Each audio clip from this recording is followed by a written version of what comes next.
Hello.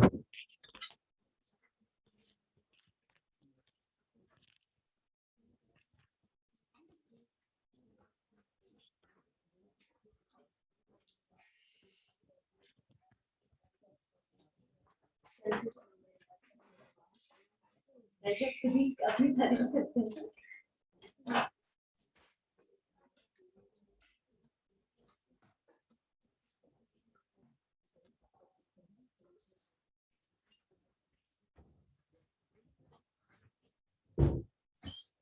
कैसे रही दीपावली तुम लोगों के? घर गए थे सारे? अच्छा, यहाँ कोई नहीं है। आप भी घर गए थे? अच्छा, आपकी क्लास कब आज से स्टार्ट हुई ना या कल से? अच्छा, इसको नीचे छोड़ दो। ओके, तो क्या पढ़ रहे थे हम लोग उस दिन? क्वेश्चन, हाँ ये क्वेश्चन था ना एक बचा हुआ। देखते हैं ना क्या हुआ। ये दिखाना, नोट्स दिखाना।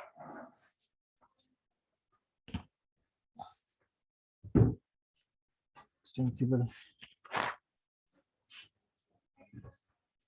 Ruler support.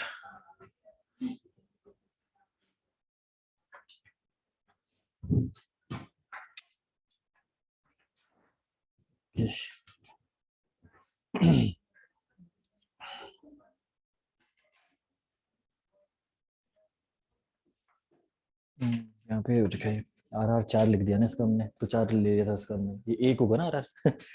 D के 4 होगा इसका, शायद मैंने कट करके इसमें गलती से मिस्टेक से ये हो गया। इसमें एक चीज करना है, एक करेक्शन है इसमें पीछे थोड़ा सा, वो मैंने RR लिख दिया उसको ना, एक डबल रोलर जॉइंट मैंने बना रखा था, एक करेक्शन कर लीजिए पहले।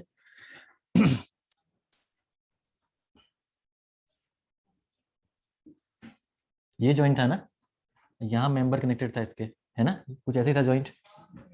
मतलब इसी टाइप का कुछ होगा जॉइंट। ठीक है, सेंटर से मेंबर कनेक्टेड है ना इसके। ठीक है, ये आपका था जिसको मैंने बोला था एक्सियल रिलीज या शियर रिलीज वाला जॉइंट बोला था ना। तो यहाँ पे एक चीज हमने लिख दी, RR इक्वल टू 4 लिख दिया वहां पे हमने, वो DK इक्वल टू 4 होगा उसका, that is DK equal to 4। ठीक है, हाँ DK लिख रखा आपने, लिखा ना।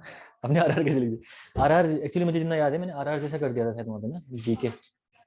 हाँ DK आपने 4 लिखा हुआ है ना पीछे जो आपका क्वेश्चन है, यहाँ पे RR इक्वल टू 4, ये RR पीछे जो करा रखा है ना, यहाँ पे DK था, मैंने कट करके फिर RR कर दिया उसको। लेकिन दोनों अलग है ना दोनों। रिएक्शन रिलीज की अगर हम बात करें, जैसे ये आपका पिन जॉइंट है, अगर हिंज आपने अप्लाई कर रखा है, तो हिंज के केस में क्या होगा, अगर मैं बात करूं यहाँ पे आपकी रिएक्शन रिलीज की तो 1 होगी। लेकिन अगर मैं यहाँ पे बात करूं आपकी DK, तो DK कितनी होगी यहाँ पे इस केस में? 4 DK होगी ना, delta X delta Y and theta A theta B, 4 DK होगी ना, तो वो गलती होगी हमारी वहां से। यहाँ पे जो आपका रिएक्शन रिलीज होगी ना इस केस में, तो ये इंटरनल स्लाइडर जो होगा आपका, जो स्लाइडर होता है ना, जो जिसमें मैंने बोलता है शियर फोर्स 0 होता है जिसमें, वो और ये सेम है, इसमें रिएक्शन रिलीज आपकी 1 होगी। कौन सा, जो एक्सियल थ्रस्ट है आपका, वो 0 होगा इस केस में। ठीक है, लेकिन अगर इसकी हम बात करें यहाँ पे DK की, डिग्री ऑफ फ्रीडम की हम बात करें, तो उस केस में डिग्री ऑफ फ्रीडम आपकी 4 आएगी, जो मैंने बताया था हॉरिजॉन्टल में 2 आएंगी यहाँ पे, और एक आपकी कौन सी आएगी, वर्टिकल, और एक रोटेशनल। ठीक है, तो उसको DK कर लीजिए एक बार, अब करिए क्वेश्चन उसको, अब सही आएगा क्वेश्चन। तो लास्ट में थोड़ा सा हड़बड़ाहट हो गई ना, उसमें क्लास भी आधे घंटे घंटे पहले छूट गई थी। ठीक है, वहां पे DK कर लेना, बाकी तो सही है। अब जरा सॉल्व करना है इसको, क्वेश्चन में करा रहा हूँ आगे। ठीक है, आप दोनों मेथड से कर लेना एक बार सॉल्व से क्वेश्चन को।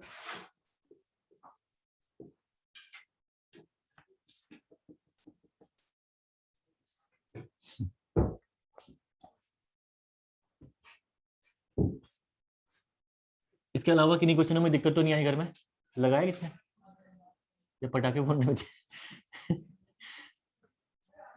ये हो गया आपका।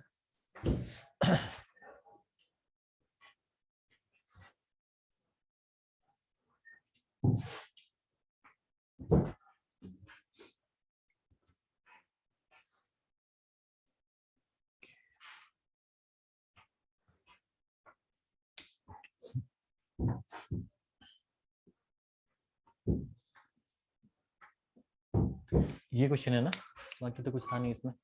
इस क्वेश्चन में आपको निकालना था DK और DS दोनों निकालने को बोलता मैंने आपसे। ठीक है, DS और DK आपको इस क्वेश्चन में निकालना था, DS एंड DK। ठीक है, तो DS में तो प्रॉब्लम नहीं आएगी आपको, DS तो इजीली निकल जाएगा आपका, DK में ही दिक्कत आएगी। कर लेते हैं दोनों चीजें, ठीक है ना। हाँ यही है क्वेश्चन आपका। ओके ठीक है, तो देखिए जरा, सबसे पहले डीएस अगर आपको निकालना है तो डीएस निकालने के लिए वही चीज है, पहले आपको यहाँ पे क्या करना है डीएस निकालने के लिए कि सपोर्ट कंडीशन, फ्रेम है आपका, फ्रेम में स्टेबल कैंटिलीवर आपको बनाने हैं ना, तो सपोर्ट कंडीशन देख लीजिए, सपोर्ट जितने हैं उतने सपोर्ट देख लीजिए, उतने आपके क्या बन के आएंगे यहाँ पे कैंटिलीवर। तो ये जॉइंट है आपका, इंटरनल स्लाइडर आपका ये जॉइंट है, इसको सपोर्ट कंसिडर ना करें, ठीक है, ये चीज हमने उसमें पढ़ी ली थी। ये हिंज है यहाँ पे, तो ठीक है, तो 3 सपोर्ट है, तो 3 कैंटिलीवर आपके यहाँ पे बन के आएंगे।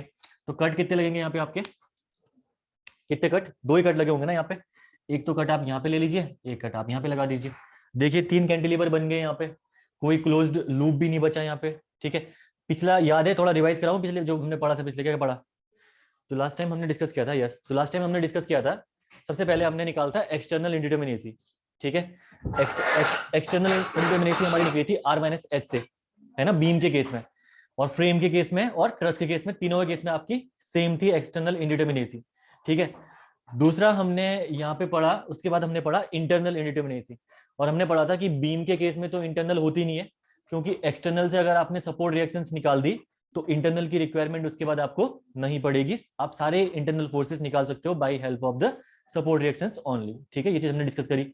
उसके बाद हमने पढ़ा ट्रसेस के केस में, और जब ट्रसेस के केस में आपने इंटरनल इंडिटर्मिनेसी पढ़ी, तो ट्रसेस के केस में आपने क्या पढ़ा वहां पे, अगर इंटरनल की मैं बात करूं तो इंटरनल आपने निकाला M-2J+3, पूरा खोल के, ब्रैकेट नहीं लगा रहा हूं मैं, ठीक है, M-2J+3। और अगर टोटल इंडिटर्मिनेसी की मैं बात करूं तो आपने निकाला number of unknown minus equilibrium equation, तो नंबर ऑफ अननोन कितने हैं आपके M+R, ठीक है, जितने मेंबर हैं, मेंबर में एक फोर्स अननोन है प्लस आपका जो रिएक्शन अननोन है, तो M+R माइनस इक्विलिब्रियम इक्वेशन कितनी थी, हर जॉइंट में 2 इक्विलिब्रियम इक्वेशन, ठीक है, ट्रस्ट के केस में हर जॉइंट में 2 इक्विलिब्रियम इक्वेशन, तो 2 × J, तो M+R - 2J, ये हमने निकाल दिया था इंटरनल इंडिटर्मिनेसी ट्रसेस के केस में। फिर हम बढ़े फ्रेम की ओर, फ्रेम में आपने करा, सॉरी ये टोटल इंडिटर्मिनेसी निकली इंटरनल M-2J+3। उसके बाद हमने डिस्कस किया, इसके बाद आगे आने वाले टाइम पे फ्रेम के केस में, फ्रेम के केस में क्या था, अगर आपको इंटरनल निकालना है तो 3 × C, C था यहाँ पे number of cut required to open a close loop, close loop को आपको ओपन करके एज अ ओपन ट्री के फॉर्म में स्ट्रक्चर को लेके आना था, और मैंने बताया था कि वो ओपन ट्री वाला जो स्ट्रक्चर होगा वो आपका डिटर्मिनेट होगा, तो अगर उसको लाने में जितना आपका डिग्री लगी, आपको जितने कट की रिक्वायरमेंट पड़ी उसको 3 से मल्टीप्लाई कर दीजिए, तो आपका निकल जाएगा internal indeterminacy for the frame. उसके बाद मैंने बताया था एक इंपेरिकल वे भी है जिससे आप टोटल निकाल सकते हो, जैसे हमने यहाँ पे भी ट्राई कर रहे हैं उसको, वो था आपका 3 × C, ठीक है, 3C क्या था यहाँ पे, number of cut required to make a stable cantilever. उसके लिए मैंने आपको 3 रूल बताए थे, मैंने आपको बोलता क्या कि पहला number of cantilever equal to number of support, दूसरा मैंने आपसे बोला था कि कोई भी आपका एलिमेंट कट के अर्थ में नहीं गिरना चाहिए, तीसरा मैंने आपसे बोला था कि क्लोज लूप आपका कोई भी नहीं रहना चाहिए स्ट्रक्चर में। ये 3 कॉन्सेप्ट लगा के आपको निकालना है क्या, डीएस फ्रेम के केस में, ठीक है। फिर हम लोग आए काइनेमेटिक इंडिटर्मिनेसी के केस में, काइनेमेटिक इंडिटर्मिनेसी आपकी हमने पढ़ी थी, बीम के केस में डायरेक्टली आप गिन सकते हो, इंडिपेंडेंट डिस्प्लेसमेंट ही गिनने आपको स्लोप और डिफ्लेक्शन के फॉर्म में, ठीक है, वही चीज हम लोग यहाँ पे डिस्कस कर रहे हैं, ठीक है। और फ्रेम के केस में फॉर्मूला मुझे याद तो है नहीं, क्या निकला, 2J - RE था ना, फ्रेम के ट्रस्ट के केस में 2J - RE है ना, और फ्रेम के केस में 3J - RE, आर आपकी रिएक्शंस है।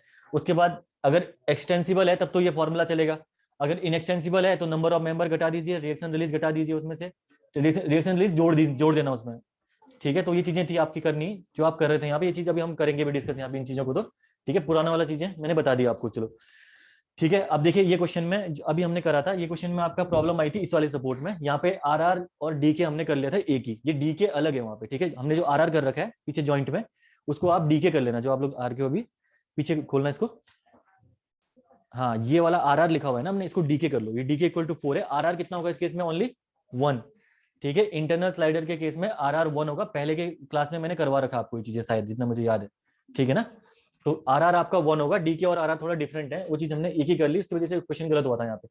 सबसे पहला यहाँ पे हमें निकालना है DS, अब DS निकालने के लिए 2 कट की रिक्वायरमेंट पड़ी, ठीक है, तो बस यहाँ पे आप कर दीजिए DS =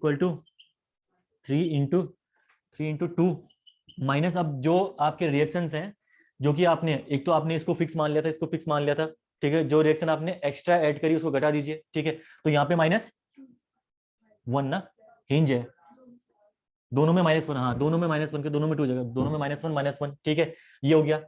इंटरनल स्लाइडर के केस में -1, RR आपका -1 हो जाएगा इस केस में, और इस केस में आपके M - 1 ना 2 मेंबर है, हाँ ये भी कितना हो जाएगा 1। तो टोटल आ गया आपका 4 माइनस हो गया यहाँ पे, ठीक है, कितना हो गया आपका 2। तो 2 आपका डीएस निकल के आ रहा होगा, ये तो इजी है, कोई दिक्कत नहीं थी, आंसर निकल भी गया था आपका यहाँ पे, ठीक है। अगला आपका था डीके। अब डीके निकालने के दो तरीके हैं यहाँ पे, एक तो आप डायरेक्टली गिन दीजिए, ठीक है, दूसरा हम लोग फॉर्मूले से भी निकाल देंगे इसको, फॉर्मूले से क्या निकल के आने वाला है, ठीक है। तो यहाँ पे देखिएगा डीके जब आप निकालेंगे तो इस केस में डीके आपका फिक्स्ड एंड है, तो डीके आपका 0, डिग्री ऑफ फ्रीडम कोई भी नहीं होता है यहाँ पे, ठीक है। देन उसके बाद आ गया रिजिड ज्वाइंट। रिजिड ज्वाइंट में कितना होता है आपका 3। 3 आपका हो गया delta X, delta Y and theta. थीटा एक ही लेते हैं क्योंकि आपका पूरे मेंबर के लिए एक ही रहता है, जितने भी मेंबर कनेक्टेड रहेंगे रिजिड ज्वाइंट में, ठीक है।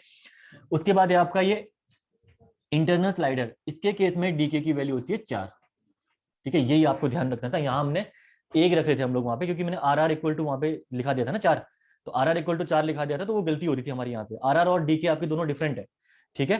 तो यहाँ पे डीके इक्वल टू 4 हो गए, हॉरिजॉन्टल 2 मूवमेंट, एक वर्टिकल और एक रोटेशनल मूवमेंट यहाँ पे आ गया। इसके बाद आपका इस ज्वाइंट पे सारे ज्वाइंट काउंट कर लेना, जितने ज्वाइंट है वहां पे लिखने आपको।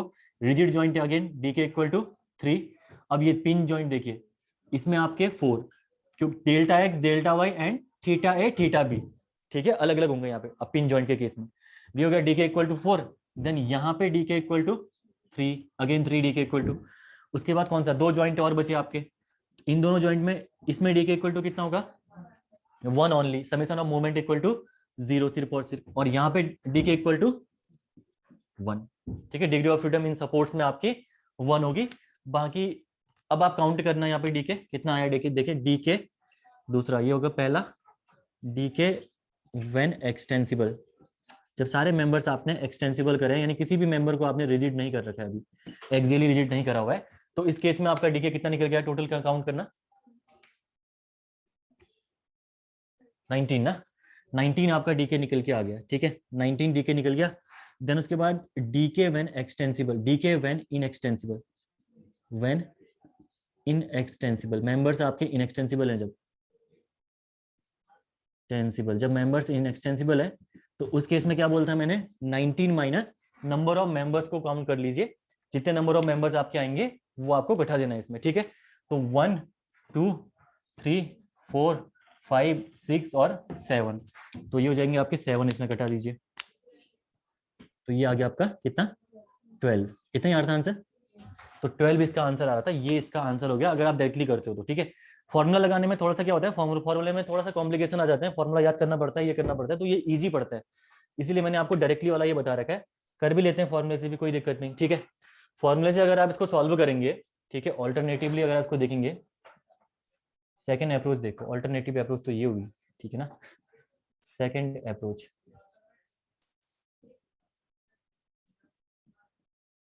ठीक है। सेकेंड अप्रोच में डीके का फॉर्मूला 2D फ्रेम्स के लिए मैं डायरेक्टली इनएक्सटेंसिबल निकाल के बता रहा हूं आपको, ठीक है, एक्सटेंसिबल नहीं निकालते हैं। तो फ्रेम है आपका, तो 3J minus R minus number of members जो आपके एक्सियली रिजिड है, ठीक है, NR plus RR reaction release, और इसके अलावा इतना ही है ना। तो ये आपका फॉर्मूला था आपका जो बन के आया था, ठीक है।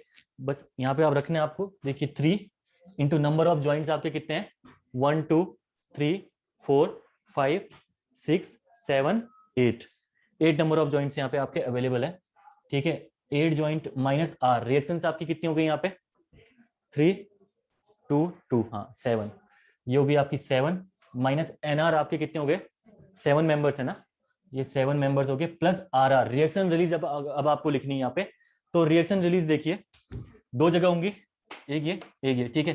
तो रिएक्शन रिलीज इस केस में आपकी हो जाएंगी 1, ठीक है, रिएक्शन रिलीज 1 होंगी इस केस में, और इस वाले केस में रिएक्शन रिलीज आपकी अगेन 1, M-1 करना है, तो यहाँ पे भी रिएक्शन रिलीज आपकी 1 हो जाएंगी। तो आ रहा आंसर इसका, गलत तो नहीं आ रहा, 12 है ना, हाँ ठीक है, ये हो गया आपका 12। तो ऐसे आपको इसको सॉल्व करना था, इस क्वेश्चन को, इजी है, ठीक है। अब आपने सारे टाइप के क्वेश्चन सॉल्व कर लिए, किसी भी क्वेश्चन में पहले कई दिक्कत है आपको तो पूछ सकते हो आप लोग, प्रॉब्लम तो नहीं आई कहीं किसी भी क्वेश्चन में, ठीक है। तो ये आप लोग कर लीजिए जिन्होंने नहीं कर रखा है इसको,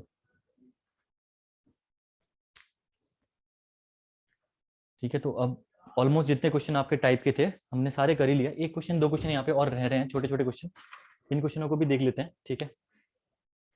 क्वेश्चन को एक काम करना, ये स्पेस छोड़ना जिन्होंने नहीं कर रखा है, क्वेश्चन लिखिए आप लोग, बाकी और लोग ये क्वेश्चन सॉल्व करेंगे, ठीक है। थोड़ा सा स्पेस छोड़ देना आप लोग जिन्होंने अभी इसको कर रहे हैं, जो लोग क्वेश्चन लिखेगा। कंसिडरिंग द बीम एज, ये सब क्वेश्चन है, considering the beam as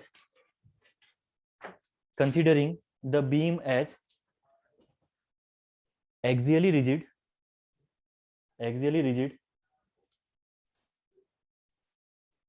degree of freedom for the plane frame shown in the figure, degree of freedom for the plane frame shown in the figure. Option A लिखिएगा, 9, B लिखिएगा 8,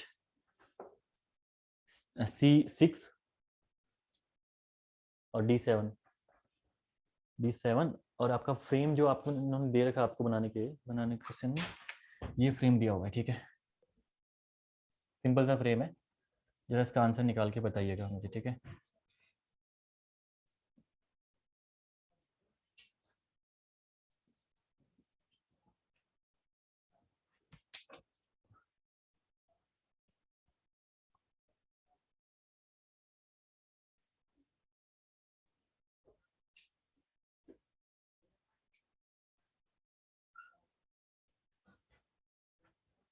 हाँ बस इसका answer जरा बताना कितना आ रहा। हाँ इतना ही है, इसका आंसर जरा बताना कितना आ रहा निकल के।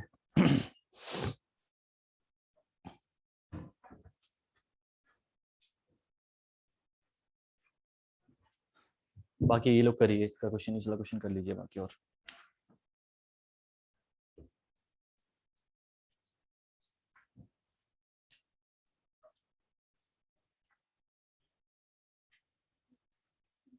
नहीं, कितना सी गया नहीं, अच्छे से पढ़ो क्वेश्चन एक बार। बीम एज एक्सियली रिजिड बोल रहा है,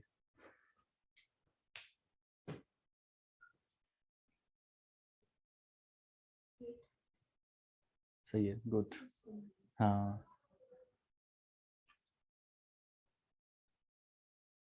ये क्वेश्चन इन्होंने ईएस में पूछा था पहले, तो काफी अच्छा क्वेश्चन है, देखिए घुमा के पूछ सकता है क्वेश्चन एग्जाम में आपसे ऐसे। आज घर से पहुंचे नहीं आते। हाँ 6 नहीं आएगा इसका, अच्छे से पढ़ो question. Beam as axially rigid,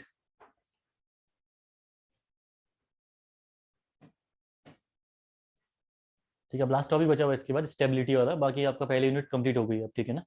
practices आप प्रीवियस ईयर के गेट के क्वेश्चन लगा लेना, उसमें कोई प्रॉब्लम आएगी तो पूछ लेना आप लोग, वैसे नहीं आएगी, शायद जितने क्वेश्चन करा रखे हैं ऑलमोस्ट सफिशिएंट है।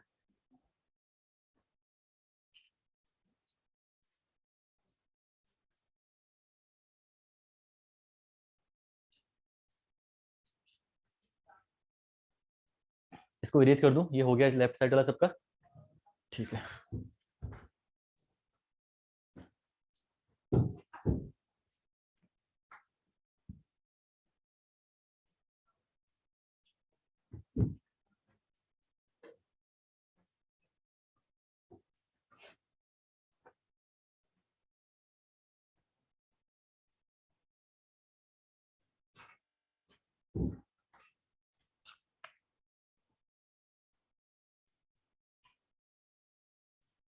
ठीक है, ये बोल रहा बीम एज एक्सियली रिजिड। सबसे पहली बात तो डी के व्हेन एक्सटेंसिबल निकालो, और एग्जाम में अगर मैंने बताया नहीं आपको, शायद अगर एग्जाम में कुछ नहीं दिया हुआ है तो एक्सटेंसिबल में निकालना, ठीक है। अगर दोनों ऑप्शन है, अगर इनएक्सटेंसिबल और एक्सटेंसिबल में दोनों में आंसर मैच कर रहा तो एक्सटेंसिबल वाला लगा के आना, ठीक है। कुछ नहीं अगर मैच नहीं कर रहा, बाकी अगर एक्सटेंसिबल में मैच नहीं कर रहा, इनएक्सटेंसिबल में मैच कर रहा तो फिर तो ठीक है, कोई दिक्कत नहीं इसमें। तो डीके व्हेन एक्सटेंसिबल जब आप निकालेंगे तो सबसे पहले यहाँ पे देखिए डीके, यहाँ पे डीके की वैल्यू आपकी है 2, ठीक है। एक तो हॉरिजॉन्टल डिस्प्लेसमेंट और एक मोमेंट 0। इन केस हियर यहाँ पे डीके की वैल्यू आपकी सिर्फ और सिर्फ मोमेंट 0 तो 1 है आपकी डिग्री ऑफ फ्रीडम इस केस में। यहाँ पे डीके आपकी 3 है, रिजिड जॉइंट है, और डीके यहाँ पे भी आपकी 3 है, that is again the rigid joint. तो टोटल आपका डीके हो गया यहाँ पे when extensible that is 9। DK यहाँ पे होगी 9 आपकी जब मेंबर्स आपके एक्सटेंसिबल है। सेकंड केस आपको निकालना है यहाँ पे जब डीके आपका मेंबर्स इनएक्सटेंसिबल, जो कि इस केस में पूछ रहा है आपसे डीके व्हेन, क्योंकि खुद ही बोल दिया ना उसने बीम एज एक्सियली रिजिड, तो इसका मतलब क्या है कि आपको सिर्फ और सिर्फ बीम को एक्सियली रिजिड कंसीडर करना है, ठीक है। तो डीके व्हेन इनएक्सटेंसिबल, तो जब इनएक्सटेंसिबल देखोगे बीम को, यहाँ पे बीम ही बीम एक्सटेंसिबल, तो बोल रहा बीम एज एक्सियली रिजिड, यानी अब देखिए यहाँ रिजिडिटी अलाउड नहीं कर रखी इन्होंने, यहाँ पे नहीं कर रखी है, सिर्फ और सिर्फ कह रहा considering beam as axially rigid, यानी ये है बीम, ये कॉलम है दोनों, ये है बीम, ठीक है। तो बीम में आपने रिजिडिटी दे दी, जब बीम में आपने रिजिडिटी दे दी तो मैं बोल सकता हूँ डेल्टा बी एक्स। अब इंडिविजुअल बिहेवियर हट जाएगा, मेंबर आपका अगर लेफ्ट की ओर जाएगा, राइट की ओर जाएगा या लेफ्ट की ओर जाएगा किसी लोडिंग की वजह से, तो एक साथ जाएगा वो, ठीक है। तो इस केस में क्या हो जाएगा आपका delta B x equal to delta C X, ठीक है।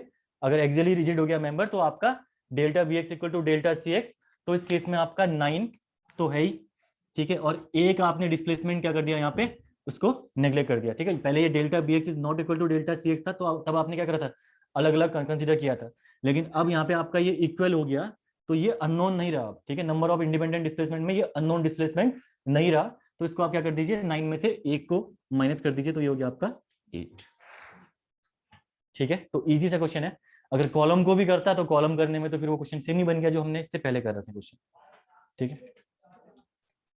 अगर इसको फॉर्मूले से आप सॉल्व करेंगे तो फॉर्मूला आपका क्या क्या था, डी के equal to 3j minus R E minus N R plus R R ना, तो आर आर तो यहाँ पे है नहीं कोई भी साइड ना, तो आर आर तो इसको रिमूव भी कर दीजिए, ठीक है। तो 3 जॉइंट आपके कितने हैं यहाँ पे, 3j माइनस यानी 3, हाँ 4 जॉइंट है तो 12 आ गया ये, ठीक है। माइनस रिएक्शंस आपकी कितनी है यहाँ पे 3, ठीक है। तो 12 माइनस 3 9, ठीक है। अब 9 के बाद अब ये एनआर लेते टाइम पे वही चीज है कर रखी, जो एनआर लेते टाइम पे ध्यान देना है, क्वेश्चन पढ़ना है। एनआर लेते टाइम पे 3 मेंबर काउंट मत करना। अब जो बीम बोली है, अगर कॉलम बोलता तो 2 मेंबर काउंट करते, अगर बीम बोली तो ओनली 1 मेंबर काउंट करोगे, क्योंकि एक ही बीम है, ठीक है। तो यहाँ पे मेंबर आपका सिर्फ और सिर्फ 1 हो गया, 8। बस यही था आपका यहाँ पे कॉन्सेप्ट।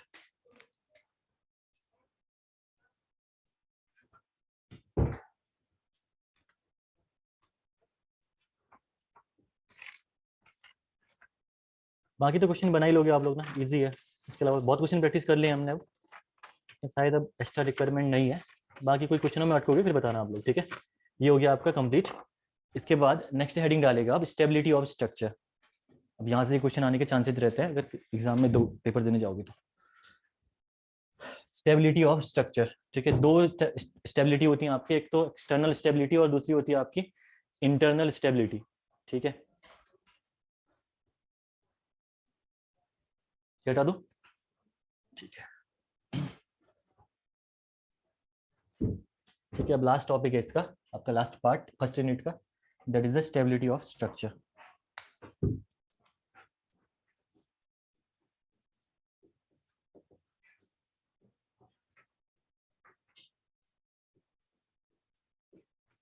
स्टेबिलिटी ऑफ स्ट्रक्चर, ठीक है।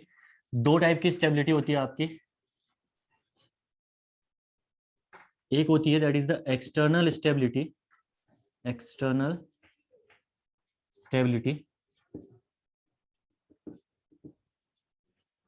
और ये एक्सटर्नल स्टेबिलिटी आपका डील्स करती है एक्सटर्नल सपोर्ट रिएक्शंस के साथ, ठीक है। अगर कोई भी स्ट्रक्चर आपका एक्सटर्नल सपोर्ट रिएक्शन की वजह से अगर अनस्टेबल है तो आता है आपका एक्सटर्नली अनस्टेबल, उसको हम लोग बोलते हैं, ठीक है। तो यहाँ पे लिख दीजिए deals with external support reactions, ठीक, deals with external support reaction. बहुत ही इजी टॉपिक है, अब दिक्कत नहीं है, आपने पहले पढ़ लिया इनको तो अब काफी इजी है, ठीक है। एक्सटर्नल स्टेबिलिटी हो गया। दूसरा हो गया यहाँ पे आपका that is the internal stability, internal stability. और ये इंटरनल स्टेबिलिटी डील करती है आपकी stability with in the structure, stability with in the structure, stability with in the structure, ठीक है। तो ओवरऑल अगर आपका स्ट्रक्चर स्टेबल होना चाहिए तो यानी एक्सटर्नली स्टेबल भी होना चाहिए और इंटरनली भी आपका स्ट्रक्चर स्टेबल होना चाहिए, तभी आप बोलोगे कि आपका स्ट्रक्चर ओवरऑल क्या है, स्टेबल है, ठीक है। ये दोनों क्राइटेरिया आपके सेटिस्फाई होने चाहिए उस केस में। अब क्या क्या चीजें हैं जिससे कि स्ट्रक्चर आपका एक्सटर्नली अनस्टेबल हो सकता है या इंटरनली अनस्टेबल हो सकता है, इनके बारे में अब हमें डिस्कस करना है आगे, ठीक है। तो इसके बाद हेडिंग आप ये करने के बाद हेडिंग डालिएगा, हेडिंग डालिएगा इसके बाद आप लोग ये करिए पहले, फिर हेडिंग डालिएगा external stability.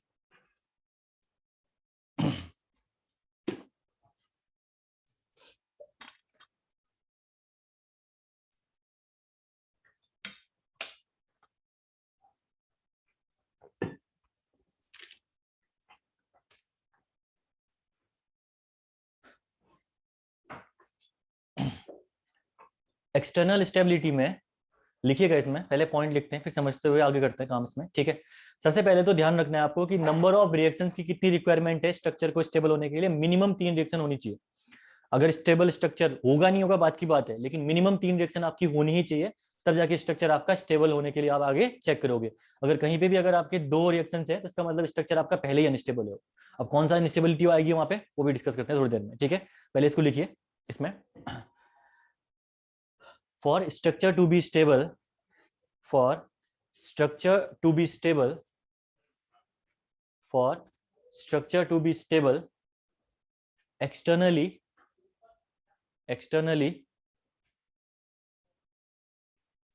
minimum number of reactions required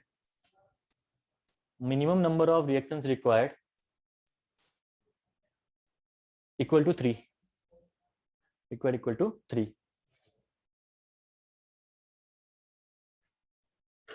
ठीक है, और इसके ब्रैकेट में लिखना बहुत ही इंपॉर्टेंट पॉइंट है, इसके ब्रैकेट में लिखना आगे, corresponding to 3 equilibrium equation,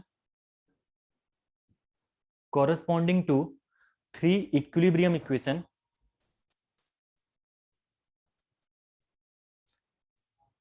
we required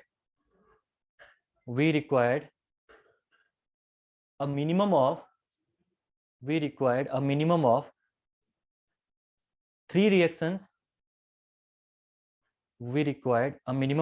reactions, to keep the structure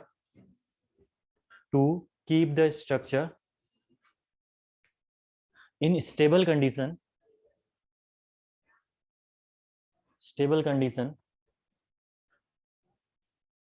these reactions must be non-concurrent, underline करना इसको, and non-parallel,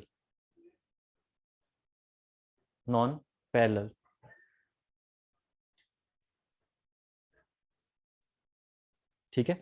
तो ये पॉइंट आपसे कह रहा कि 3 इक्विलिब्रियम कंडीशन के साथ आपकी 3 अननोन रिएक्शंस आपकी होनी जरूरी है, जो कि स्ट्रक्चर को स्टेबल करने के काम आएंगी। अगर आपकी इक्विलिब्रियम कंडीशन ज्यादा हो गई और अगर आपका क्या हो गया, अगर रिएक्शंस कम होगी, इसका मतलब क्या है, इसका मतलब है आपके मेंबर्स कम है, उसमें सपोर्ट कम है, मेंबर्स कम है उसके केस में आपके, ठीक है।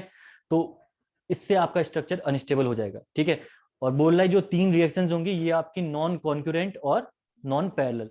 तो एक्सटर्नल स्टेबिलिटी में 2 चीजें आपको ध्यान रखनी है। कभी भी कहीं पे आपसे एग्जाम में बोले कि एक्सटर्नल स्टेबिलिटी चेक करिए, तो एक तो चेक करना आपको कि वो उसमें आपके जो फोर्सेस हैं या जो रिएक्शंस हैं वो नॉन कॉन्करेंट है या कॉन्करेंट है बोल सकते हो आप, या पैरेलल है। ये चीजें आपको ध्यान रखनी, दोनों, इन दोनों के बेस पे ही आपका स्ट्रक्चर क्या होता है, एक्सटर्नली अनस्टेबल होता है सबसे ज्यादा।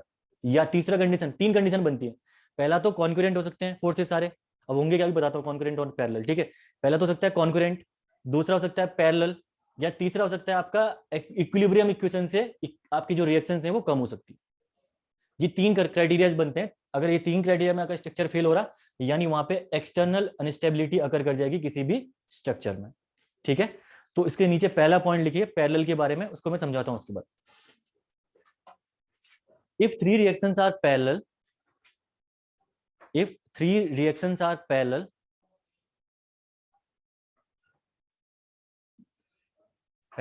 then rigid body translation takes place,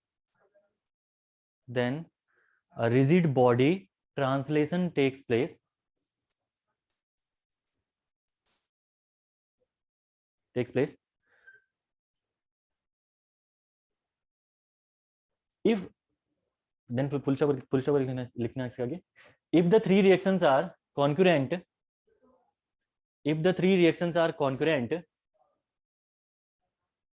then rigid body rotation takes place, अब ये क्वेश्चन भी इन्होंने स्टेटमेंट में ईएसी में पूछा हुआ है, ठीक है। उसने बोला है कि अगर आपका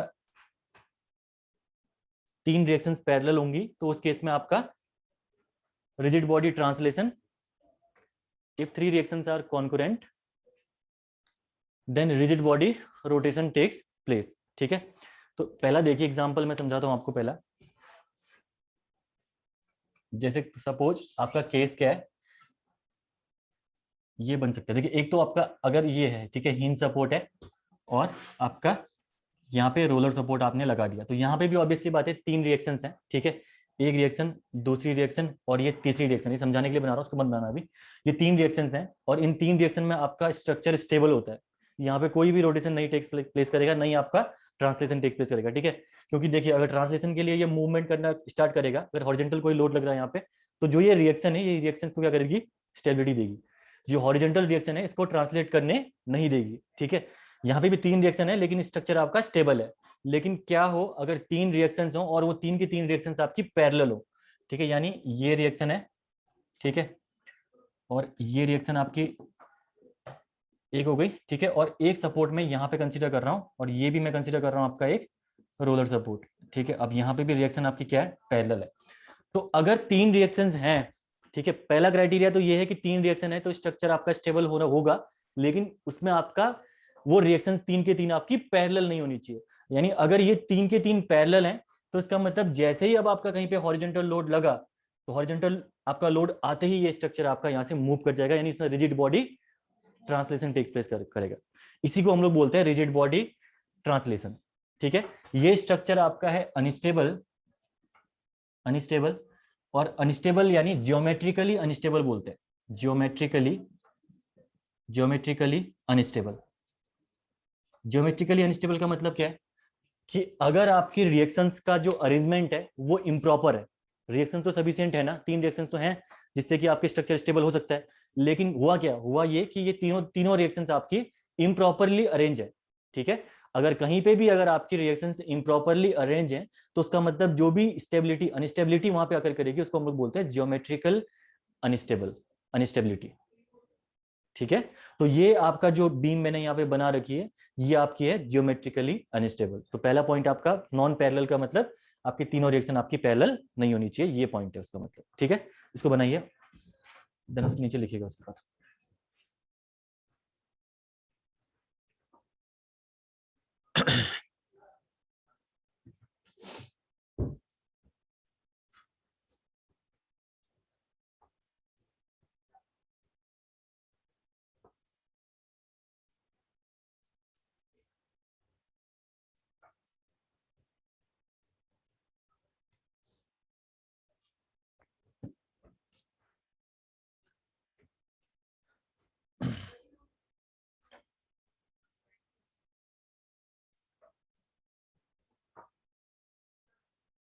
रिएक्शंस को भी मेंशन ही कर लीजिए यहाँ पे, ठीक है, ए बी एंड सी, यहाँ पे लिखना आप लोग V A, that is V B and that is the V C. ये 3 रिएक्शंस यहाँ पे प्रेजेंट है।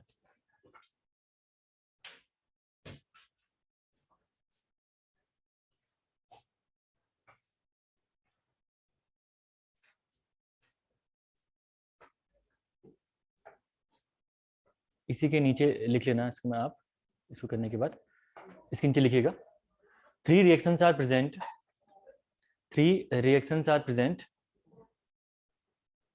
3 reactions are parallel लिखना, sorry, 3 reactions are parallel, 3 reactions are parallel, so due to horizontal load, so due to horizontal load rigid body translation takes place, rigid body translation takes place, translation takes place। एक note डालिएगा इसके नीचे, ठीक है, note एक इसके नीचे note डालना और नोट में लिखिएगा if 3 reactions are present, if 3 reactions are present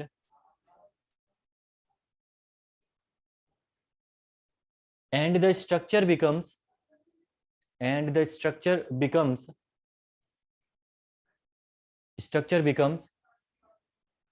unstable because of their and structure becomes unstable because of their improper arrangement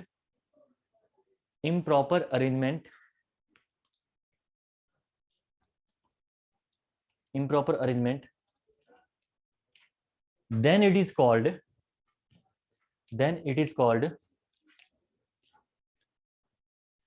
geometrically unstable structure, geometrically unstable structure, ठीक है, ज्योमेट्रिकली अनस्टेबल स्ट्रक्चर। तो external इंडेटरमिनेसी भी आपकी दो type की होती है, एक तो ज्योमेट्रिकल अनस्टेबिलिटी, एक होती है आपकी स्टैटिकल अनस्टेबिलिटी, ठीक है। अभी देखते हैं उसको क्या है। ये तो हो गया आपका ज्योमेट्रिकली अनस्टेबल स्ट्रक्चर, ठीक है। अब देखिए दूसरा, अगर अब बीम आपकी ये है, ठीक है, एग्जांपल में ही करना इसके नीचे, अगर ये बीम है, ठीक है, अब यहाँ पे देखिएगा, इसमें रिजिड बॉडी ट्रांसलेशन भी टेक्स प्लेस कर रहा है, ठीक है। अगर यहाँ पे हॉरिजॉन्टल लोड अगर आपका अप्लाई होगा इसमें, ठीक है, दोनों पैरेलल रिएक्शन है, तीन रिएक्शन की रिक्वायरमेंट भी नहीं है ना इसमें, ठीक है। अगर दो रिएक्शन है, दो रिएक्शन में आपका अगर यहाँ पे हॉरिजॉन्टल लोड आया तो इसका मतलब क्या होगा, ये ट्रांसलेट कर जाएगी ये पूरा का पूरा बीम, ठीक है। तो अनस्टेबल तो ये भी है, लेकिन अब जो यहाँ पे अनस्टेबिलिटी है that is called the statical instability, ठीक है। इसको हम लोग बोलते हैं स्टैटिकल अनस्टेबिलिटी, यानी स्टैटिकली अनस्टेबल बोलेंगे, ठीक है। स्टैटिकली अनस्टेबल का मतलब क्या है, इसका मतलब क्या है कि इक्वेशन ऑफ स्टैटिक्स यहाँ पे क्या है, ज्यादा है as compare to the reaction, ठीक है। इक्वेशन ऑफ स्टैटिक्स आपकी कौन सी है, summation of x equal to 0, summation of y equal to 0, summation of moment equal to 0, तीन आपकी इक्विलिब्रियम कंडीशन है, रिएक्शन आपकी दो ही है यहाँ पे। तो इसका मतलब क्या है कि ये आपका स्टैटिक्स के अलोंग आपका स्ट्रक्चर क्या हो गया, अनस्टेबल हो गया, ठीक है। तो इसीलिए ये स्ट्रक्चर आपका अनस्टेबल है on the basis of statically, ठीक है। क्लियर है सबको। तो यहाँ पे ये बनाइए, इसके नीचे लिखना फिर कंक्लूजन, इसके बाद यहाँ पे भी लिखना एक्सटर्नली अनस्टेबल, एक्सटर्नली अनस्टेबल तो ये भी है, ऑब्वियस सी बात है, unstable due to horizontal load, due to horizontal loading. लेकिन जो यहाँ पे अनस्टेबिलिटी आएगी उसको हम लोग बोलते हैं statical instability, statically unstable, statically unstable, ठीक है। ये हो गया आपका statically unstable from equation of static point of view, from equation of static point of view, ठीक है। तो एग्जाम में एक दो बार ईएस में उन्होंने पर्टिकुलरली क्वेश्चन पूछ लिए कि ये स्ट्रक्चर आपका ज्योमेट्रिकली अनस्टेबल होगा या स्ट्रक्चर आपका स्टैटिकली अनस्टेबल होगा। तो एक क्वेश्चन मैं कराऊंगा अभी आपको ट्रस्ट का, जो उन्होंने पूछा गया था इससे पहले एग्जाम में। तो ये आपका है स्टैटिकली अनस्टेबल। तो ध्यान रखना, दो अनस्टेबिलिटी, ज्योमेट्रिकल मतलब इम्प्रॉपर अरेंजमेंट आपके रिएक्शंस का, और स्टैटिकल मतलब नंबर ऑफ इक्विलिब्रियम इक्वेशन ज्यादा होना as compare to the number of reactions. बस ये दोनों ध्यान रखना आपको।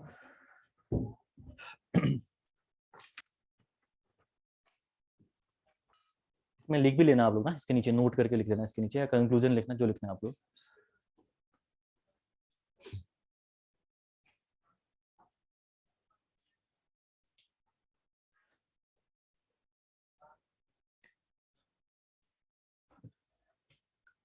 नोट में लिखिएगा इसमें,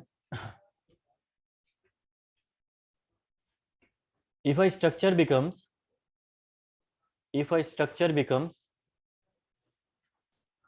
unstable due to less than three support reactions, if a structure becomes unstable due to less than three support reactions,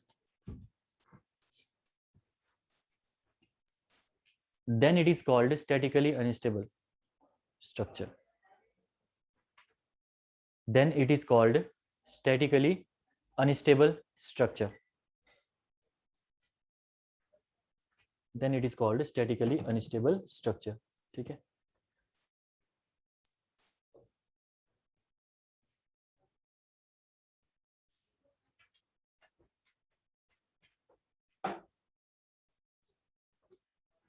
ठीक है, अगला देखिए, इसके बाद ये तो हो गया आपका पैरेलल रिएक्शन वाला। अब आपका है कॉन्करेंट वाला केस, ठीक है ना। दो चीजों में आपका स्ट्रक्चर अनस्टेबल था, अगला है आपका कॉन्करेंट।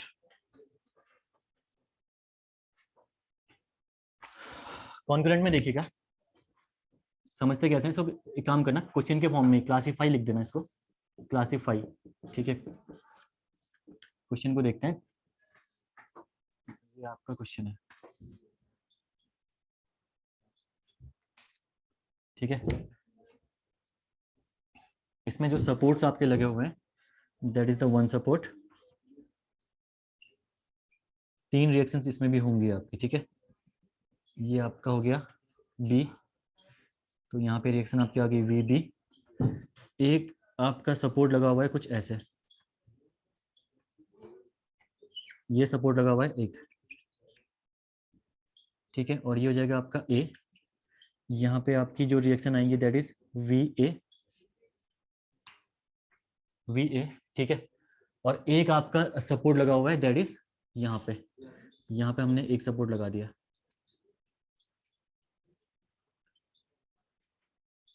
और ये पॉइंट है आपका सी।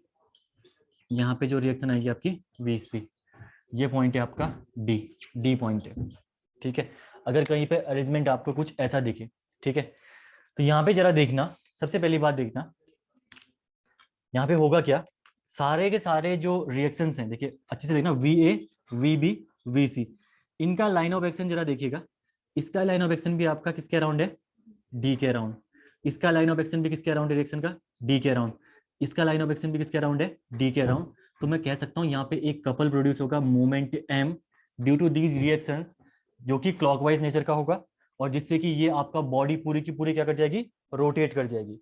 तो यहाँ पे ये जो तीनों रिएक्शंस हैं, ये तीनों रिएक्शंस यहाँ की कॉन्करेंट, कॉन्करेंट का मतलब है मीटिंग एट अ पॉइंट, ठीक है। तीन की तीन रिएक्शन आपकी एक ही पॉइंट पे मीट कर रही है, जिसकी वजह से क्या होगा, ये आपका स्ट्रक्चर रोटेट कर जाएगा। तो यहाँ पे rigid body rotation take place करेगा, जिसको हम लोग बोलते हैं एक टाइप की एक्सटर्नल अनस्टेबिलिटी, ठीक है। फिर से यहाँ पे आपका इम्प्रॉपर अरेंजमेंट है किसका, रिएक्शंस का। जैसा आपका पैरेलल के केस में था, तीनों पैरेलल थे, तो आपका रिजिड बॉडी ट्रांसलेशन हो गया। इन सिमिलर वे इस केस में भी आपका क्या हो रहा है, यहाँ पे आपका due to the improper arrangement rigid body rotation takes place, so the structure becomes externally unstable, geometrically unstable बोल सकते हो आप, ठीक है, एक्सटर्नली एंड ज्योमेट्रिकली अनस्टेबल, ठीक है। तो ज्योमेट्रिकल अनस्टेबिलिटी के दो क्राइटेरियाज हैं, एक तो तीन रिएक्शंस अगर पैरेलल हैं, दूसरा अगर आपकी रिएक्शंस आपकी कॉन्करेंट है, ठीक है। क्लियर है सबको। तो यहां पे आप लिख सकते हो externally unstable, externally unstable, externally unstable, three reactions are concurrent, three reactions are concurrent, so a rigid body or rotation takes place, rotation takes place, तो स्ट्रक्चर आपका हो गया ज्योमेट्रिकली अनस्टेबल।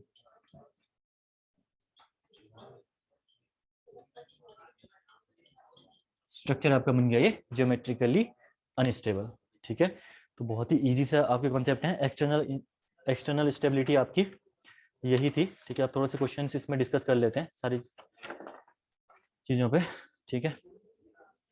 बाकी आपकी दिक्कत नहीं आएगी, एग्जाम में सारे क्वेश्चन इसी टाइप से पूछेगा आपसे वो, ठीक है। ये हो गया आपका क्लासीफाई, तो स्ट्रक्चर आपका कॉन्करेंट होने की वजह से अनस्टेबल हो गया है, कर लीजिए इसको।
ठीक है, तो आपने अभी तक क्या साइकिल पढ़ी है, आपने पढ़ा पहले अनस्टेबिलिटी दो टाइप की, एक्सटर्नल इंटरनल।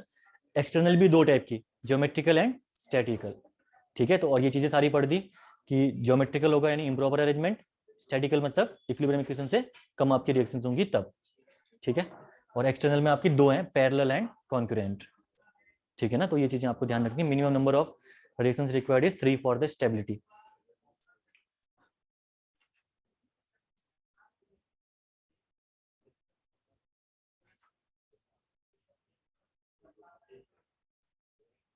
हो गया। क्वेश्चन लिखिए, बेहतरीन सा क्वेश्चन पूछा गया एग्जाम में आपसे इसमें, ठीक है। इसमें लिखना, how is a truss, how is a truss, how is a truss which undergoes rigid body translation, which undergoes rigid body translation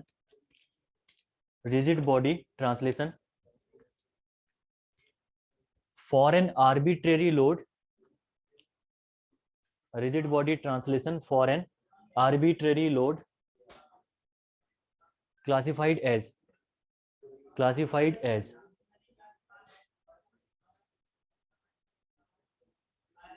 ए लिखना, ऑप्शन डिटर्मिनेट, क्लासिफाइड एज करना, फिर ऑप्शन ए लिखना डिटर्मिनेट, बी लिखना इसके बाद आप इसमें जियोमेट्रिकली अनस्टेबल,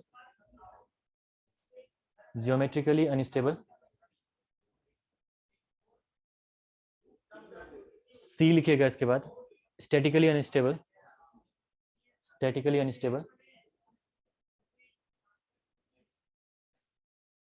और डी लिखिएगा सिंपली अनस्टेबल,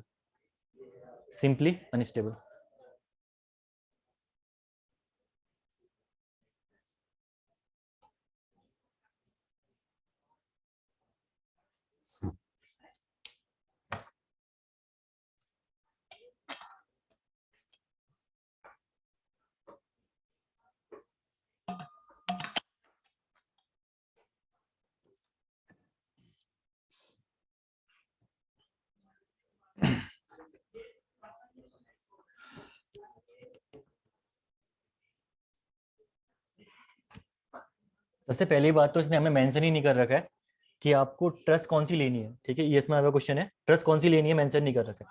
तो सिंपल सी बात है, हम लोग यहाँ पे कंसीडर करके चलेंगे सिंपली सपोर्टेड ट्रस, ठीक है। इसके बाद क्वेश्चन में आपसे कह रहा, how is a truss which undergoes rigid body translation for an arbitrary load. Rigid body translation का मतलब समझ रहे हो ना, कि ये मूव कर रही है, ठीक है ना, लेफ्ट राइट आपकी ट्रस मूव कर रही है। तो देखिए ट्रस आपकी ये हो सकती है, ठीक है, इस टाइप की ट्रस आपकी। देखिए ट्रस वैसे बनती, अगर स्टेबल ट्रस की मैं बात करता हूँ जिसमें रिजिड बॉडी ट्रांसलेशन ना हो, तो वो तो ये होगी, ठीक है। वो ट्रस आपकी ये रहने वाली है।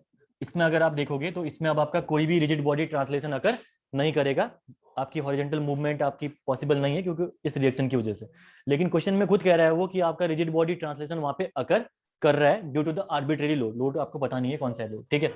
तो ऑब्वियसली बात है, उसके बाद ये सपोर्ट आपका पॉसिबल है ही नहीं इसमें।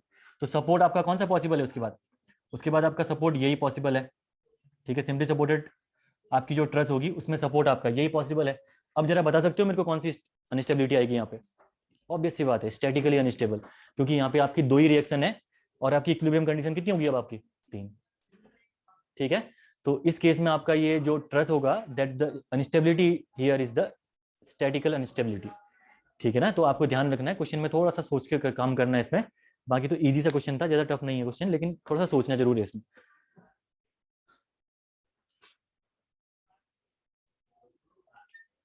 तो हुआ क्या, रिजिड बॉडी ट्रांसलेशन के लिए आपको सिर्फ और सिर्फ 2 रिएक्शन की ही रिक्वायरमेंट पड़ी। अगर तीसरी रिएक्शन लगा दोगे यहाँ पे आप ट्रस में सिंपली सपोर्टेड में, तो आपका रिजिड बॉडी ट्रांसलेशन नहीं हो पाएगा, जिससे कि आपका क्वेश्चन जो कह रहा है रिजिड बॉडी ट्रांसलेशन करवाना है आपको, वो पॉसिबिलिटी उसके बाद हट जाएगी उससे, ठीक है। इसीलिए हमने यहाँ पे सिर्फ 2 रिएक्शन कंसिडर करी और आपका ये हो गया स्टैटिकली अनस्टेबल, बिकॉज यहाँ पे नंबर ऑफ इक्विलिब्रियम इक्वेशन ज्यादा हो गई है। तो उसको कर दीजिए आप स्टैटिकली अनस्टेबल। मैकेनिज्म क्या होती है आपको पता ही है, कभी एग्जाम में आपसे पूछे तो मैकेनिज्म क्या होती है आपसे? मैकेनिज्म स्टील में पढ़ा हमने, क्या पढ़ा था? अनस्टेबिलिटी की एक कंडीशन है जिसमें कोई भी स्ट्रक्चर आपका या तो आइदर रिजिड बॉडी रोटेशन और रिजिड बॉडी ट्रांसलेशन, मैंने 2 एग्जांपल बहुत बड़े बड़े देखे आपको समझाए थे कि without developing the stress movement takes place, ये करके समझाया था मैंने आपको ना। जो स्टील में पढ़ेंगे बाद में, जिनका स्टील नहीं हुआ है बाद में देखोगे आप लोग, ठीक है। अदरवाइज मैंने पढ़ा रखा है आपको कि मैकेनिज्म वो होती है जिसमें आपकी बॉडी में रिजिड बॉडी ट्रांसलेशन या rigid body rotation takes place करता है, ठीक है। एक अनस्टेबिलिटी की कंडीशन है, सिंपल सी बात है। इसको लिख लीजिए एक बार नीचे इसके। मैकेनिज्म लिखना नोट डाल के नीचे, ताकि एग्जाम में कभी पूछे आपसे, नोट डाल के। If a body if a body undergoes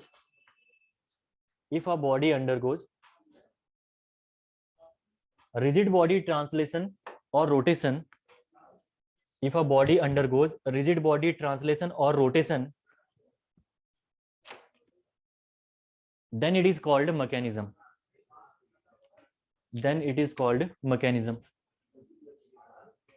ठीक है, डायरेक्ट स्टेटमेंट में क्वेश्चन एग्जाम में पूछा गया है, तभी दोबारा लिखा रहा हूं मैं इसको यहाँ पे भी, ठीक है ना। Is called mechanism, full stop करके नेक्स्ट के आगे। मैकेनिज्म implies that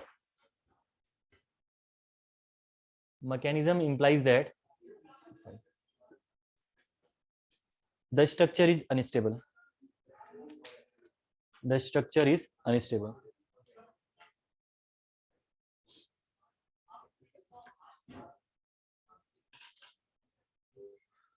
ठीक है, अब जरा मुझे ये क्वेश्चन जरा सोच के बताना। यहाँ पे जनरल लोडिंग है, अभी लोडिंग नहीं दी हुई है, ठीक है।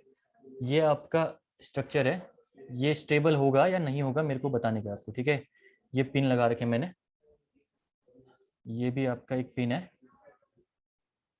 ठीक है। बाकी तो क्वेश्चन सिंपल पूछेगा आपसे, जो क्वेश्चन आपके हट के पूछे जा सकते हैं वो क्वेश्चन हम कवर कर लेते हैं। ये सारे के सारे यहाँ पे हैं लिंक, ये आपने लगा रखे हैं लिंक की प्रॉपर्टी आपको पता ही है, only carry the axial force, ठीक है, ये आपको पता है। जनरल लोडिंग के केस में जरा मुझे बताइएगा कि ये आपका स्ट्रक्चर स्टेबल होगा या नहीं होगा। अब तो हिंज है, ये हिंज में तो दोनों रिएक्शंस आएंगे आपकी, है ना। तो जरा सोचना जरा यहाँ पे कि ये स्ट्रक्चर आपका स्टेबल होगा या नहीं होगा। अब मैं बोलता चलो स्ट्रक्चर आपका अनस्टेबल है, अब जरा बताना अनस्टेबल स्ट्रक्चर है, कैसे अनस्टेबिलिटी है इसमें।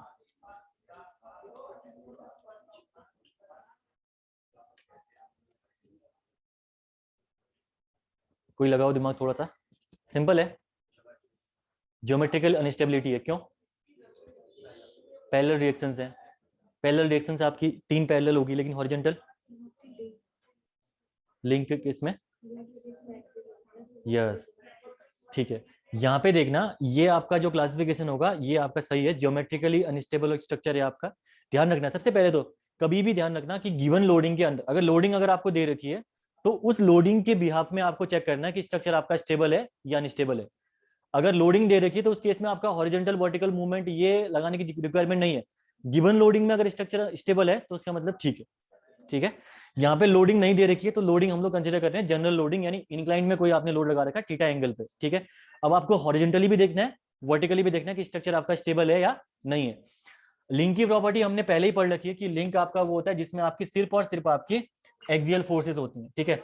एक्सियल फोर्सेज होती हैं सिर्फ और सिर्फ, उसके अलावा कोई भी फोर्स ये कैरी नहीं करेगा। तो इसका मतलब क्या है, 3 रिएक्शन सिर्फ आएंगे यहाँ पे और 3 की 3 आपके आपस में पैरेलल होंगी, जिससे कि आपका स्ट्रक्चर क्या बन जाएगा, ज्योमेट्रिकली अनस्टेबल, ठीक है। क्लियर है? इसको बनाइए, फिर इसके बारे में नोट लिखिएगा पीछे।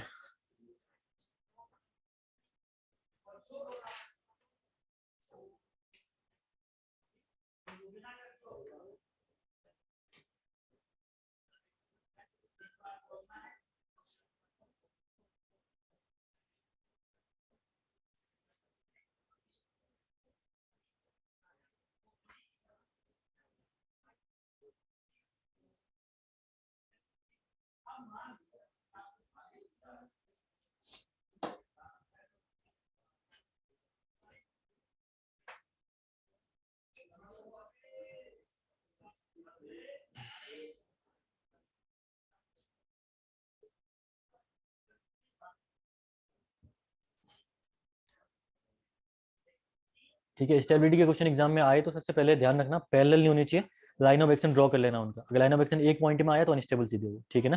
तो ये चीजें, 2 चीजें पहले बेसिक ध्यान रखना, उसके बाद के कॉन्सेप्ट अगर इंटरनल अप्लाई हो रहे होंगे तो कोई अलग कॉन्सेप्ट, तो फिर बात की बात है।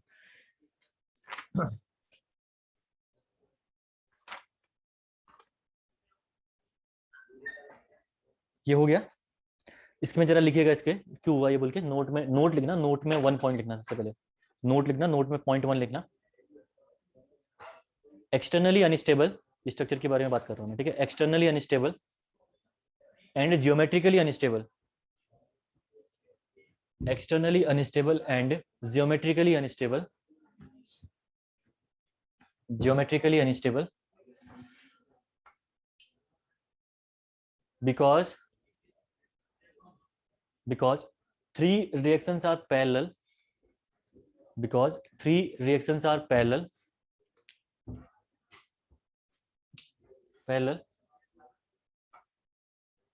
so rigid body translation,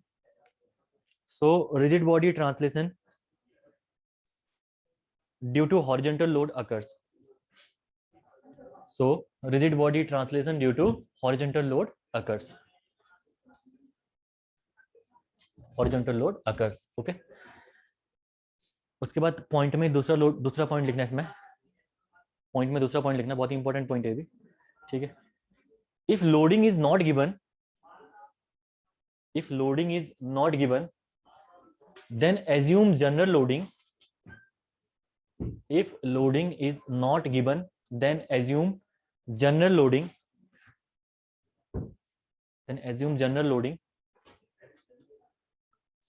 which include, bracket में लिख देना यार इसको ना, which include horizontal and vertical loads, bracket close, which includes horizontal or vertical loads, bracket close, and check the stability, if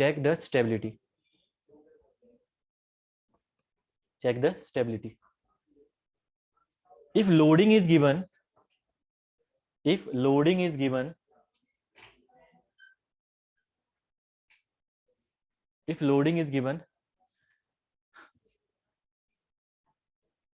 then check the stability for the structure,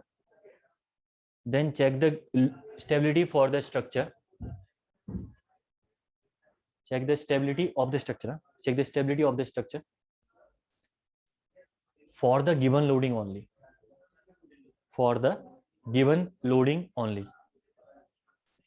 ये important point है. ठीक है, ये क्वेश्चन के आपका change कर देगा answer 2 minute में. ठीक है, अगर ये बोल रहा कि अगर लोडिंग गिवन नहीं है तब तो अपने जनरल लोडिंग ले ली. अगर यहीं पे मैं इसी क्वेश्चन में कर रहा हूँ, इसके नीचे बना लेना आप इसको, अगर मैं इसी को बना दूं, ये वर्टिकल लोड यहाँ पे लगा दूं P. अब जरा बताना मुझे ये स्टेबल है या अनस्टेबल है. ऑब्वियस सी बात है ना, हॉरिजॉन्टल जब लोड ही नहीं है अब तो स्टेबल है ना. अब हॉरिजॉन्टल लोड यहाँ पे इसकी वजह से डेवलप होना ही नहीं है, तो आपका वर्टिकल लोडिंग के लिए तो रिएक्शंस आपकी हैं ही यहाँ पे, तो ये स्ट्रक्चर इसी केस में लोडिंग में आपका स्टेबल बन गया.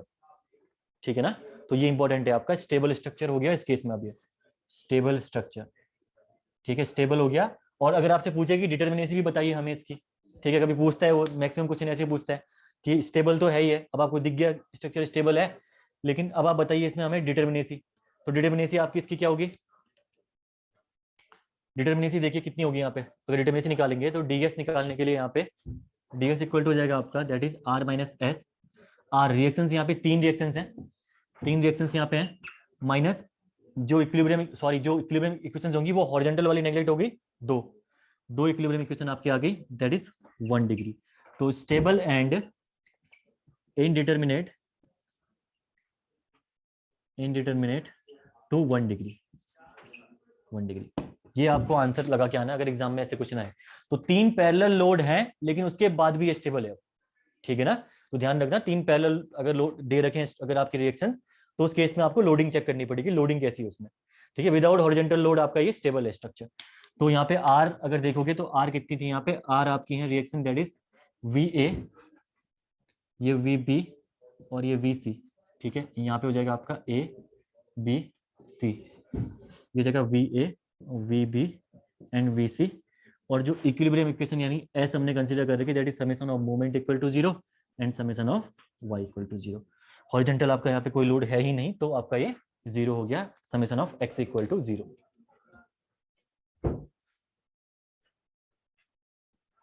तो ऐसे आपको इन क्वेश्चनों को अप्रोच करना है. इजी से क्वेश्चन आते हैं यहाँ से, आप देखोगे जब डायरेक्टली प्रीवियस ईयर क्वेश्चन लगे देखना आप, एकदम ही इजी है. अगर ये कॉन्सेप्ट आपने याद कर लिया है तो आप कुछ नहीं है, इससे ज्यादा बाहर नहीं पूछेगा क्वेश्चन कोई. ठीक है, एक क्वेश्चन आपका कुछ ऐसा आप पूछा है इसने, देखिए एग्जाम में आया हुआ क्वेश्चन है ये भी, क्लासीफाई.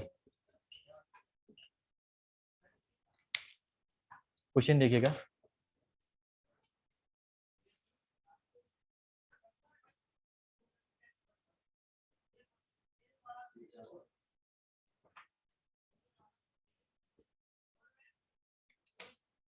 ठीक है, इसको क्लासीफाई करना है आपको। इसके अलावा इसको कर लीजिए पहले आप, ठीक है। एक क्वेश्चन और है इसमें।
ठीक है, तो ये क्वेश्चन है आपका। पहला क्वेश्चन देखिएगा इसमें। पहला क्वेश्चन क्या होगा आपका, कैसा होगा, स्टेबल होगा अनस्टेबल होगा? स्टेबल, ऑब्वियस सी बात है ना, दिख रहा होगा आपको। देखिए सबसे पहले देखिए, अब दो रोलर सपोर्ट अगर आपको दिखेंगे तब तो आपको अनस्टेबल दिखेगा कि यार ये अनस्टेबल है, लेकिन इसके पीछे वॉल भी तो है ना। जो हॉरिजॉन्टल रिएक्शन की रिक्वायरमेंट थी इसको स्टेबल करने के लिए, वो कौन प्रोवाइड कर रहा है? वॉल। ठीक है, तो ये हो गया आपका स्टेबल। ठीक है, तो इसके नीचे लिखिए स्टेबल और ब्रैकेट में लिखना उसके बाद, इसको बनाने के बाद। पहले इसको बनाइए क्वेश्चन को। स्टेबल लिख के ब्रैकेट में लिखना, इसको बना लीजिए पहले, फिर लिखिएगा।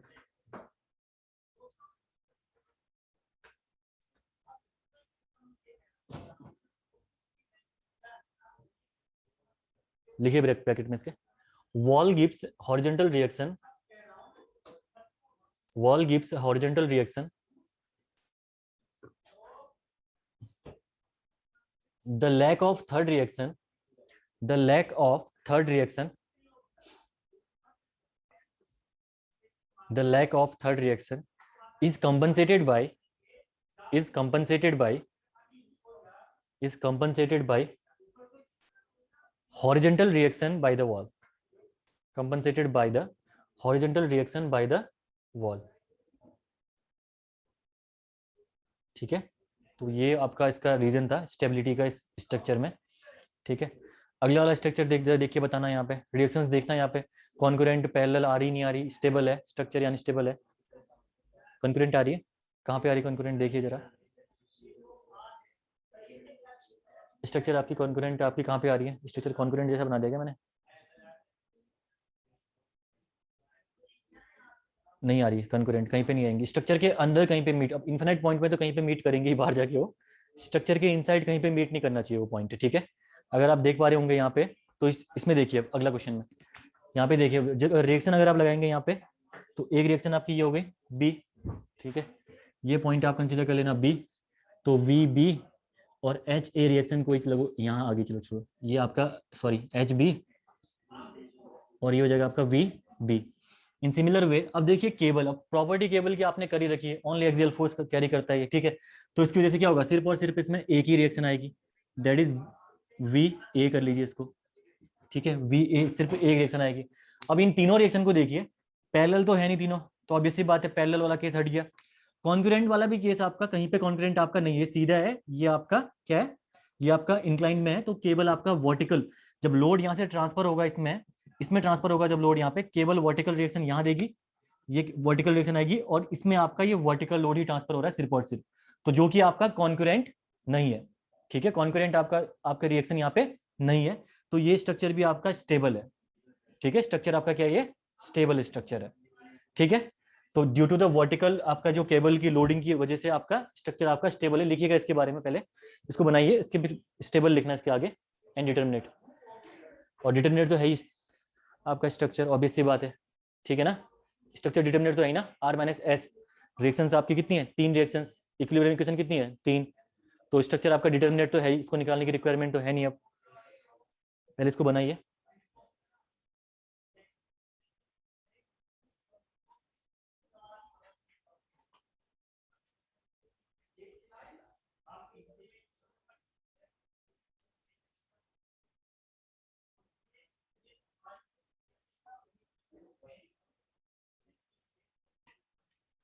और अगर 2 कॉन्ग्रुएंट अगर हो भी गई तो तब भी स्ट्रक्चर आपका स्टेबल हो सकता है ना।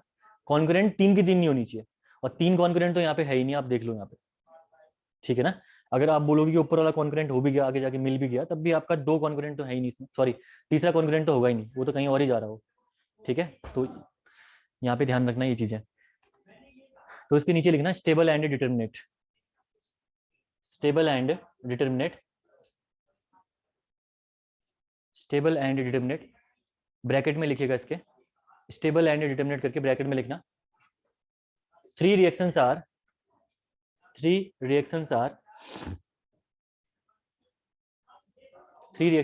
non-parallel and non-concurrent. 3 reactions are non-parallel and non-concurrent.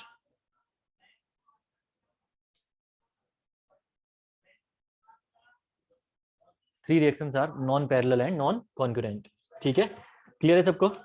External stability में किसी को दिक्कत तो नहीं है इसमें।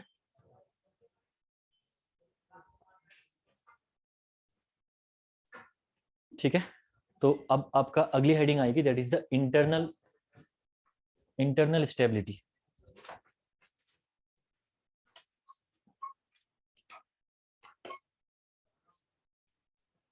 नेक्स्ट हेडिंग आपकी आएगी जो कि लास्ट टॉपिक है पहले यूनिट का, that is the internal stability.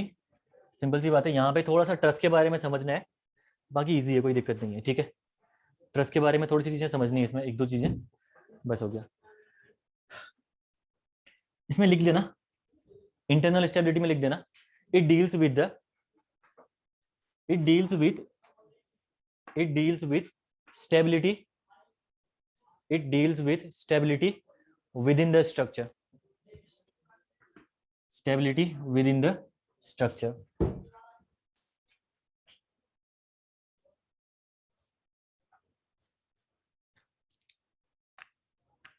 ठीक है, केस 1 लिखना बीम,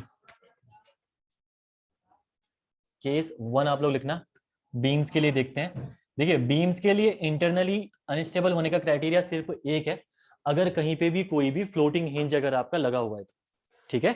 अगर हिंज अगर आपका लग रहा है, अब हर केस में नहीं होगा कि आपका वो अनस्टेबल हो, लेकिन अगर हिंज आपका लग रहा है तो हिंज लगने की वजह से अगर स्ट्रक्चर आपका अनस्टेबल है, then that is the internal instability only in the structure, ठीक है। जैसे देखिए फॉर बीम्स में केस 1 तो पहला देखते हैं हम लोग यहाँ पे, कोई अगर आपका बीम है, ये बीम है, इस बीम में आपने क्या लगा दिया, कहीं पे इंटरनल हिंज यहाँ पे अप्लाई कर दिया आपने, ठीक है। इंटरनल हिंज यहाँ पे आपने अप्लाई कर दिया, यहाँ पे इस बीम में, ठीक है। जैसे ही आप यहाँ पे इंटरनल हिंज अप्लाई करोगे, इसको हम लोग बोलते हैं फ्लोटिंग हिंज बोलते हैं वैसे, ठीक है। फ्लोटिंग हिंज या इंटरनल हिंज एक ही बात है वो, ठीक है। फ्लोटिंग हिंज क्योंकि, ठीक है, फ्लोटिंग हिंज हम लोग इसको बोलते हैं। अब जरा देखिए फ्लोटिंग हिंज में इसका होगा क्या, ये चीज हमने ऑलरेडी डिस्कस करी थी पहले, कि मैंने बोला था कि आप लोडिंग नहीं भी लगाओगे तो देखो मेंबर इंडिविजुअल हो गए ये दोनों, तो लोड लगाओगे जैसे ही आप, तो स्ट्रेस कहीं भी डेवलप नहीं होगा, सीधे मेंबर आपका, ये मेंबर नीचे की ओर आएगा, ठीक है। और ये मेंबर अपना रोटेशन, क्योंकि यहाँ पे आपका रोटेशन सॉरी ट्रांसलेशन पॉसिबल है, तो अब इसकी पोजीशन चेंज होगी, आपकी यहाँ पहुंच जाएगा ये मेंबर आपका, ये अब यहाँ पहुंच गया, ठीक है। तो अगर इस टाइप की अनस्टेबिलिटी कहीं पे अगर आपको देखने को मिले तो इसको हम लोग बोलते हैं इंटरनली अनस्टेबल, ठीक है। तो due to the floating hinge आप बोल सकते हो, due to the floating hinge rigid body rotation takes place in the structure without developing the stresses, ठीक है। यहाँ पे कोई भी स्ट्रेस डेवलप नहीं हुए, अगर यही केस अगर आप याद हो, अगर आपको, अगर ये है स्ट्रक्चर, अगर आपका ये स्ट्रक्चर है, ठीक है, सेम स्ट्रक्चर ये है, इसमें आपने हिंज अप्लाई नहीं करा है, तो जब आप इसमें लोडिंग अप्लाई करोगे, तो मैंने बोलता लोडिंग अप्लाई करोगे तो हर किसी की कोई ना कोई कैपेसिटी रहती है, कभी ना कभी उसको क्या करना है, डिफॉर्म तो करना ही करना है। तो कुछ टाइम के बाद क्या होगा, इसमें रोटेशन टेक्स प्लेस करेगा, ये बॉडी आपकी कुछ ऐसे मूव कर जाएगी कुछ टाइम बाद, ठीक है। लेकिन ये तब करी जब इसमें आपका स्ट्रेस डेवलप हुआ किसी भी पॉइंट में, अगर किसी भी पॉइंट में चेक करोगे तो वहां पे आपका प्रॉपर पहले स्ट्रेस डेवलप हुआ, जैसे ही स्ट्रेस एक्सीड कर गया लिमिट से तो आपका क्या हो गया, वहां पे रोटेशन अकर कर गया। लेकिन इस केस में तो हुआ ही नहीं। इस केस में अगर आप डायरेक्टली लोड अप्लाई करोगे तो इस हिंज की वजह से जो ये मेंबर इंडिविजुअली बिहेव करेंगे, अब तो इंडिविजुअल बिहेव करने की वजह से क्या होगा, यहाँ पे आपका डायरेक्टली यहाँ पे बीम आपकी रोटेट कर जाएगी without in developing any stresses. ठीक है, तो ये हो गया आपका beam internally unstable, internally unstable. ठीक है, बीम आपकी क्या होगी, इंटरनली अनस्टेबल इस केस में। तो इजी केस है, ज्यादा टफ नहीं है ये वाला केस। ठीक है, इंटरनल अनस्टेबिलिटी एग्जाम में वैसे कम ही पूछता है, एक दो बार ही शायद पूछा गया है। बाकी एक्सटर्नल या टोटल आपकी स्टेबिलिटी एग्जाम में बहुत बार पूछी गई है, ट्रसेस की पूछता है। ट्रसेस की स्टेबिलिटी बहुत बार एग्जाम में पूछा है कि ट्रसेस आपका होता क्या है।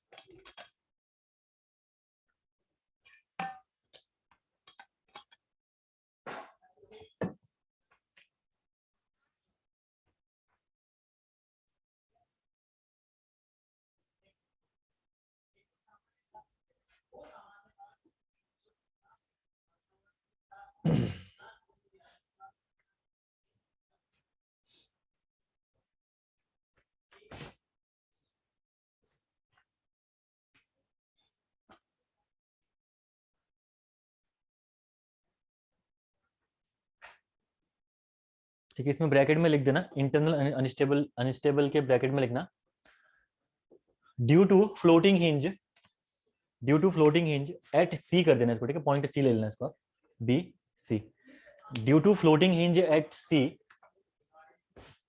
Due to floating hinge at C,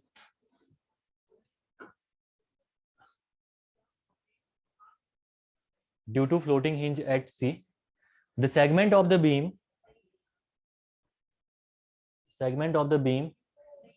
undergoes a rigid body rotation. Segment of the beam undergoes a rigid body rotation. ठीक है, बीम में पहला केस ही हो गया आपका K1। ठीक है, तो इजी है, ये तो आप पहले से ही पढ़ते हुए आ रहे हो, लेकिन बस इतना पता चल गया आपको कि ये इंटरनल अनस्टेबिलिटी है जो आपकी ये अकर कर रही। अब देखिए क्या हो अगर ये हिंज सपोर्ट की जगह पे यहीं पे हम अप्लाई कर दें फिक्स सपोर्ट। ये यहां से भी मैंने फिक्स कर दिया, यहां से भी मैंने इसको फिक्स कर दिया। अब जरा अगर मैं यहाँ पे एक हिंज लगाऊं, ठीक है, अगर मैं यहाँ पे एक फ्लोटिंग हिंज यहाँ पे लगाऊं तो क्या ये अनस्टेबल होगा इस केस में? आप बिल्कुल भी नहीं। अगर सोचोगे अगर आप हाँ तो बिल्कुल गलत हो आप, बिल्कुल भी नहीं। क्यों? क्योंकि देखिए जो ये रिएक्शंस है यहाँ पे, ये 3 के 3 रिएक्शंस देता है, 1 2 3, ये भी 1 2 एंड 3। सबसे इंपॉर्टेंट चीज, हॉरिजॉन्टल डिस्प्लेसमेंट पॉसिबल नहीं है, वर्टिकल डिस्प्लेसमेंट पॉसिबल नहीं है इस वाले मेंबर में, जहाँ पे साथ में मूवमेंट है तो यहाँ पे आपका स्लोप भी 0 है। तो अगर स्लोप 0 है यहाँ पे तो ऑब्वियसली बात है, स्लोप 0 का मतलब क्या है, ये डिफॉर्मेशन अलाउ करेगा ही नहीं। ठीक है, ये डिफॉर्मेशन अलाउ करेगा ही नहीं। सिमिलर वे अगर मैं एक फ्लोटिंग हिंज यहाँ पे लगाऊं तब भी आपका सेम कंडीशन बनेगी। ठीक है, तब भी सेम कंडीशन बनेगी, ना हॉरिजॉन्टल डिस्प्लेसमेंट होगा ना वर्टिकल। हॉरिजॉन्टल वर्टिकल तो हमें देखना भी नहीं है, इस फ्लोटिंग हिंज की वजह से ऑब्वियसली बात है रोटेशन अगर करेगा, लेकिन वो रोटेशन भी इस मोमेंट की वजह से अलाउ नहीं होगा। कहां पे? यहाँ पे। ठीक है, लेकिन क्या हो अगर मैं यहाँ पे एक और फ्लोटिंग हिंज अप्लाई कर दूं इधर पे? ठीक है, इस केस में अब आपकी अनस्टेबिलिटी आ जाएगी। कैसे? अब ये जो सेगमेंट है, ये पूरा सेगमेंट है, ये आपका इंडिविजुअली बिहेव करेगा। तो यहाँ पे अगर आप अब लोड लगाओगे तो लोड लगाने के बाद देखिए ये मेंबर आपका अगर टॉप से डाउनवर्ड की ओर लोड लगा रखा है तो कुछ ऐसे डिफॉर्म कर जाएगा यहाँ पे, ये पूरा का पूरा मेंबर जो कि आपका इंडिविजुअल बन गया है। लेकिन इसके आगे देखोगे अगर आप तो इसके आगे आपका अभी भी स्लोप नहीं आ रखा है, due to the fix support only. ठीक है, क्योंकि फिक्स सपोर्ट पे आपका स्लोप 0 होता है, वो कंडीशन आपको फुलफिल हमेशा करवानी है। अगर आपने यहाँ पे रोटेशन दे दिया, ऐसा ऐसा रोटेशन दे दिया, तो ऑब्वियसली बात है स्लोप आ गया यहाँ पे, और स्लोप आ गया तो फिक्स सपोर्ट आपका रहा ही नहीं फिर वो, है ना। तो फिक्स सपोर्ट में आपका स्लोप अभी भी अकर नहीं कर रहा है, तो कॉन्जिक्यूटिव अगर फिक्स सपोर्ट में अगर 3 हिंजेस हैं तो जो सेंटर वाला जो आपका हिंज है, फ्लोटिंग हिंज है, वो आपका क्या करेगा, अनस्टेबिलिटी क्रिएट करेगा। ठीक है, तो इसको लिखिए और इसका कंक्लूजन लिखिए उसके बाद। तो ये कंडीशन थोड़ी सी ध्यान रखनी है यहाँ पे, इजी है लेकिन दिक्कत नहीं ज्यादा। इसका कंक्लूजन राइट डाउन करिएगा, 3 consecutive internal hinges, 3 consecutive internal hinges। इसको बना रहे हो? बनाओ रुको, बनाइए पहले, ज्यादा तेज हो रहा है क्या?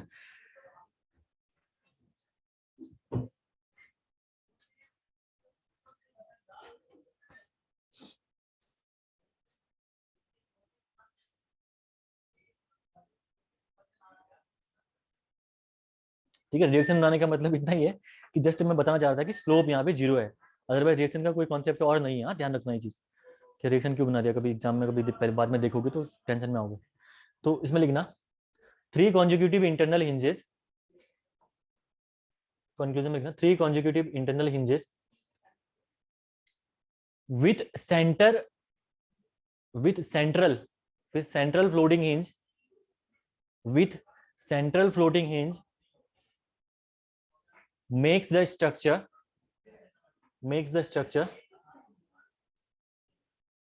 unstable internally, makes the structure unstable internally.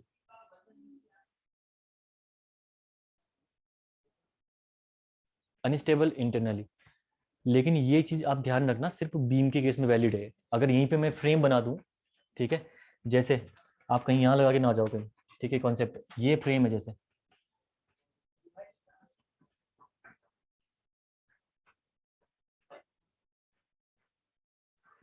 ये फ्रेम है अगर, ठीक है, इस फ्रेम में अगर आप देखोगे, अगर आपका 1 इंच यहाँ पे मैंने अप्लाई कर दिया, 1 इंच यहाँ पे मैंने अप्लाई कर दिया, 1 इंच यहाँ पे मैंने अप्लाई कर दिया, तब ये कंडीशन वैलिड नहीं है इस केस में। ठीक है, फ्रेम में देखिए मेंबर आपके और भी जुड़े हुए हैं यहाँ पे, तो सिर्फ और सिर्फ एक ही मेंबर पे डिपेंडेंसी नहीं है इस केस में। ठीक है ना, तो ध्यान रखना कि इस केस में वो पॉइंट जो आपने लिखा है वो आपका वैलिड नहीं है। तो एक बार इसको बना लीजिए, तो मैं इसको भी लिखा देता हूँ नीचे, स्टेबल है ये स्ट्रक्चर आपका।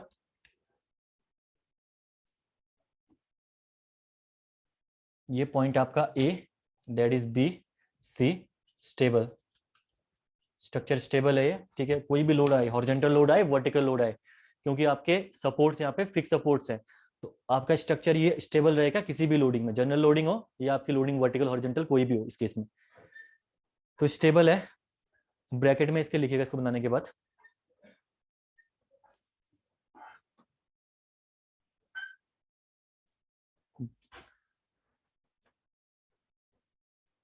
स्टेबल है, और ब्रैकेट में लिखिएगा इसके बाद बन गया होगा तो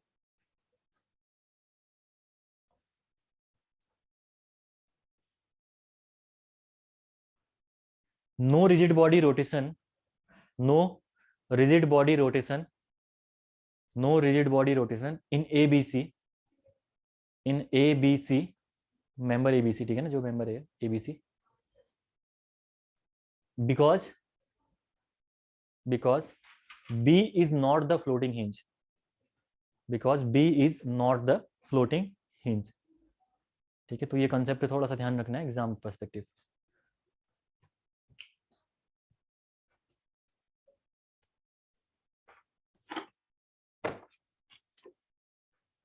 ठीक है, अगला आपका केस है that is for the trusses.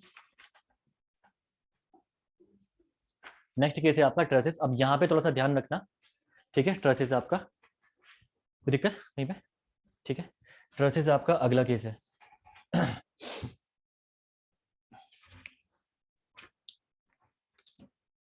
Case B ना, केस टू आपका है ट्रसेस का, ट्रस, ठीक है ना। देखिए ट्रस के लिए इंटरनल स्टेबिलिटी का आपने इंटरनल डिटर्मिनेसी का फॉर्मूला ऑलरेडी लिखा हुआ है। अगर डीएसआई की मैं बात करूं ट्रस के लिए, तो ये होता है आपका m-2j+3, ठीक है, इंटरनल, सॉरी इंटरनल बोल रहा हूँ, ठीक है, आर मत करना, इंटरनल के लिए m-2j+3 होता है। तो ध्यान रखना कभी भी अगर आपको ट्रस को इंटरनली स्टेबल करना है, तो हमेशा m जो मेंबर है should greater than equal to 2j-3, ठीक है।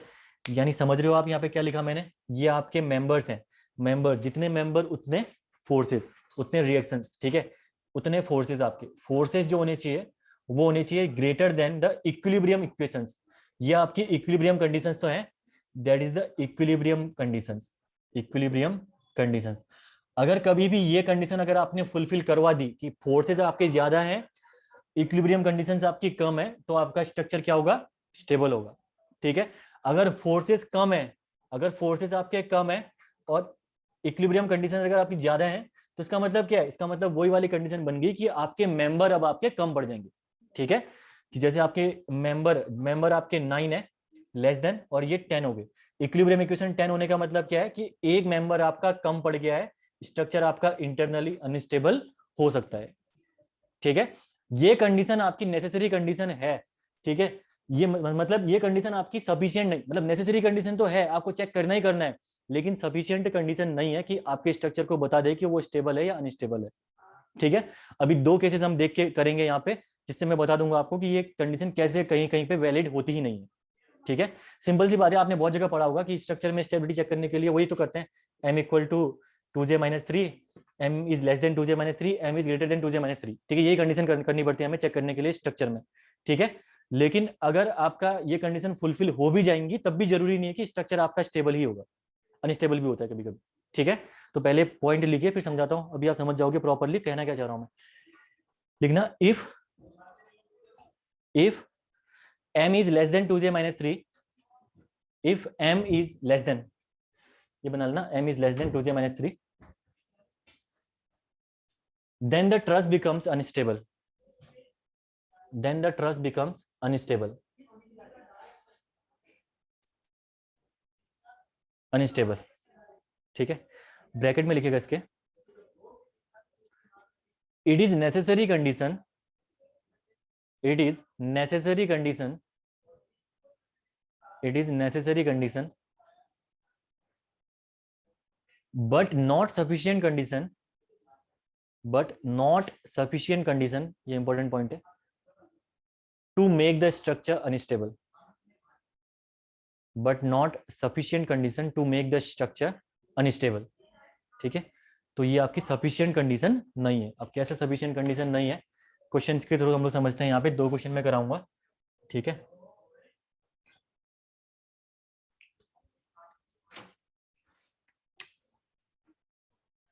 क्वेश्चन है आपका, ये आपका है क्लासीफाई, आपको क्लासीफाई करना है। ठीक है,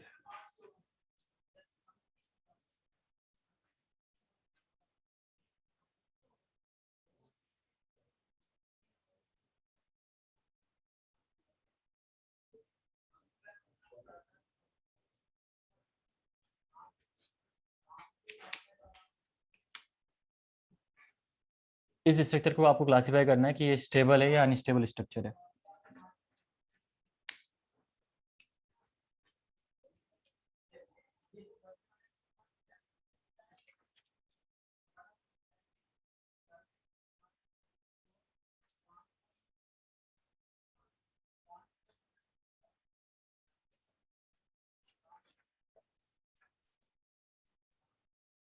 ठीक है, सबसे पहला केस, ट्रेसेस अगर पूछता है कि ट्रेसेस में अगर आपको पूछता है कि बताइए स्टेबल है अनस्टेबल है, तो पहले तो m-2j वो निकालिए पहले। ठीक है, नंबर ऑफ मेंबर्स j और m is less than 2j-3 वाला केस करिए। देखिए मेंबर्स यहाँ पे कितने हैं आपके, मेंबर कितने, 9 ना, 9 आपके मेंबर है यहाँ पे। ठीक है, जॉइंट की अगर मैं बात करूँ तो 6 जॉइंट है ना, 6 यहाँ पे जॉइंट है, जॉइंट आपके यहाँ पे हो जाएंगे 6।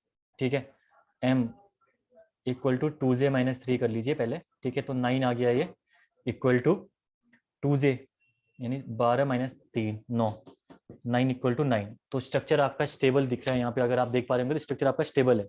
ठीक है, अगर m is less than 2j-3 होगा तो आपका स्ट्रक्चर अनस्टेबल होता है, अगर m is greater than 2j-3 है तो स्ट्रक्चर आपका रिडंडेंट है, इंडिटर्मिनेट है स्ट्रक्चर। ठीक है, उसमें आपके एक्स्ट्रा मेंबर्स अवेलेबल हैं, अगर कोई मेंबर अगर फेल हो जाए, वो कल पढ़ोगे आप ट्रेसेस में, जब ट्रेसेस स्टार्ट करेंगे तो वो भी पढ़ेंगे हम लोग वहाँ पे। ठीक है, तो अगर कोई मेंबर अगर फेल भी हो जाए तो एक्स्ट्रा मेंबर्स वहाँ पे अवेलेबल होंगे to take care the load.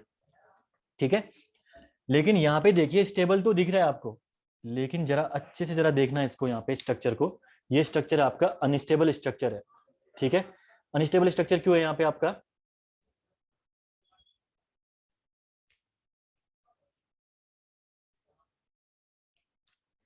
Unstable ये आपका स्ट्रक्चर है। जरा देखिए, सोचिए जरा, यहाँ पे देखिए, मैंने एक चीज आपको पढ़ाई थी स्टील में, पैनल शेयर के बारे में पढ़ा था आपने ना, पैनल शेयर और बीम शेयर बताया था मैंने आपको। मैंने बोलता कि अगर आप शेयर फोर्स कहाँ बीम में चेक करोगे तो वहां पे हम लोग बोलते हैं बीम शेयर, लेकिन वही शेयर फोर्स अगर आप किसमें ट्रस में चेक करोगे तो ट्रस में अगर एक्स एक्स के अबाउट अगर आपने शेयर फोर्स चेक कर रखा है तो उसको हम लोग बोलते हैं पैनल शेयर। ठीक है, यहाँ पे मैं लिखता हूँ panel share in the truss. ठीक है, इस ट्रस में आपका पैनल शेयर आपका इस एक्स एक्स के अलाउंग आप चेक करोगे। जरा अच्छे से सोचना, और एक पॉइंट आप याद करना, अगर याद हो तो मैंने लिखवाया था कि जो ये शेयर फोर्स होगा, ये शेयर फोर्स ट्रसेस में हमेशा वर्टिकल मेंबर ही लेंगे, कोई भी हॉरिजॉन्टल मेंबर आपका इन शियर फोर्स को लेने के लिए रिस्पॉन्सिबल नहीं होगा। कहा था मैंने आपसे काउंटर ब्रेसिंग वाला पार्ट याद है? काउंटर ब्रेसिंग में क्या बोलता मैंने? काउंटर ब्रेसिंग में हमने पढ़ा था जब, तो हमने पढ़ा था कि जैसे मेंबर्स होते हैं आपके, ठीक है, यहाँ पे बना देता हूँ मैं काउंटर ब्रेसिंग का, थोड़ा सा रिवाइज करा देता हूँ। जब काउंटर ब्रेसिंग के बारे में हम पढ़ रहे थे, तो काउंटर ब्रेसिंग के बारे में मैंने पढ़ा था, बताया था आपको कि जैसे मेंबर है, मेंबर को आपने डायगोनली ऐसे प्रोवाइड कर रखा है, ठीक है, अगर इन मेंबर की लेंथ बढ़ गई तो एक टाइम के बाद क्या होगा, इस वर्टिकल फोर्स की वजह से ये मेंबर आपके बकल कर जाएंगे, ठीक है। इसकी बकलिंग को रोकने के लिए हम लोग क्या करते हैं, यहाँ पे एक एडिशनल मेंबर डायगोनल में प्रोवाइड करते हैं, जिसको हम लोग बोलते हैं काउंटर ब्रेसिंग। इसको हमने पढ़ा था ना, काउंटर ब्रेसिंग हम लोग इसको बोलते हैं। इसका काम क्या है कि अगर आपका जो ब्रेसिंग वाला मेंबर है वो कॉम्प्रेशन में फेल हो जाए, तो ये टेंशन में इसको क्या करेगा, रेजिस्टेंस प्रोवाइड करेगा, आपकी ट्रस को टेंशन में स्टेबिलिटी देगा, सिंपल सी बात है, ठीक है। ये था काउंटर ब्रेसिंग। और इसी में हमने पढ़ा था कि अब इन एक्स्ट्रा मेंबर्स की रिक्वायरमेंट क्यों पड़ रही है, क्योंकि जो ये हॉरिजॉन्टल मेंबर है ना, ये हॉरिजॉन्टल मेंबर, ये हॉरिजॉन्टल, जैसे ये मेंबर फेल हुआ यहाँ पे, अगर यहाँ पे ये मेंबर फेल हो गया, ठीक है, ये मेंबर फेल हो गया, तो अब यहाँ पे क्या होगा, जो ये हॉरिजॉन्टल मेंबर है, जो भी शियर फोर्स यहाँ पे आ रहा, उस शियर फोर्स को ये हॉरिजॉन्टल मेंबर कभी भी कैरी नहीं करेंगे, कोई ना कोई वर्टिकल मेंबर्स की रिक्वायरमेंट ही होगी जो कि इस वर्टिकल फोर्स को कैरी करेगी। अभी जब आप ट्रसेस में फोर्सेज निकालोगे तब आप देखोगे भी ये चीजें प्रूव करके प्रॉपरली आप देखना वहां पे कि ये जो वर्टिकल फोर्स है सिर्फ और सिर्फ आपका वर्टिकल मेंबर ही आप यहाँ पे आपका कंसीडर करेगा, लेगा, ठीक है। तो अब यहाँ पे अगर मेंबर वर्टिकल है ही नहीं, तो ऑब्वियसली बात है इस पैनल के अलाउंग फेलियर अलाउंग कर जाएगा, ठीक है, इस पैनल के अलाउंग फेलियर अलाउंग कर जाएगा। वही चीज यहाँ पे भी हो रही है। यहाँ पे है क्या, शियर फोर्स तो अवेलेबल है ना, शियर फोर्स यहाँ पे अवेलेबल है, लेकिन यहाँ पे शियर फोर्स को काउंटर करने के लिए इस पैनल में कोई भी आपका मेंबर है ही नहीं, वर्टिकल मेंबर है ही नहीं, जिसकी वजह से क्या होगा, ये पूरा का पूरा पैनल आपका फेल कर जाएगा, ठीक है। तो ये स्ट्रक्चर आपका अनस्टेबल है, बावजूद इसके कि आपका m इक्वल टू 2j-3 आपका वेरीफाई कर गया, ठीक है। तो ये हो गया आपका अनस्टेबल, और इसमें लिखिएगा उसके बाद, ठीक है, कंक्लूजन लिखिएगा इस क्वेश्चन का, ये करने के बाद बनाइए पहले इसको।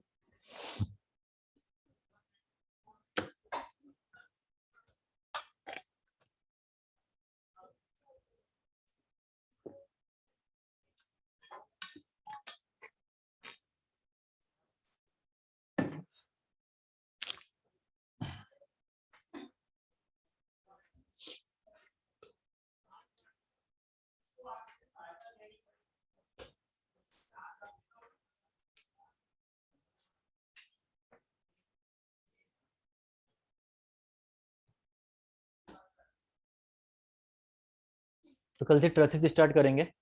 ट्रसेस आपने पहले पढ़ रखी ना, लेकिन कोई दिक्कत नहीं, मैं पूरा वैसे बढ़ा दूंगा आपको नॉर्मली, ठीक है ना, छोटा टॉपिक है, बड़ा तो है नहीं वो। ट्रसेस, हाँ, कल से फोर्सेज निकालना ट्रसेस में पढ़ेंगे, ठीक है। थोड़ा सा बेंडिंग मोमेंट कैसे निकालते हैं चीज़ तो पता ही होंगी वैसे आपको, सूम तो सबने पढ़ी है यहाँ पे ना ऑलमोस्ट। बाकी जिन्होंने नहीं पढ़ी, थोड़ा सा एक बार बेंडिंग मोमेंट शेयर फोर्स से कॉन्सेप्ट देख लेना आप लोग, जिन्होंने नहीं पढ़ लगी सूम, ठीक है ना।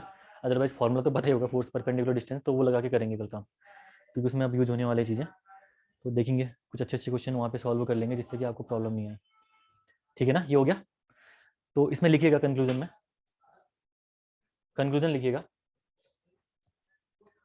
दो m equal to 2j-3 THOUGH, तो m equal to 2j-3 is satisfied, m equal to 2j-3 is satisfied,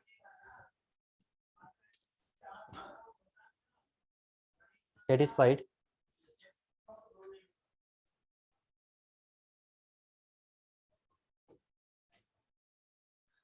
because of improper arrangement of members, because of improper arrangement of members, improper arrangement of members, shear in the second panel, shear in the second panel, shear in the second panel is not resisted by, is not resisted by, is not resisted by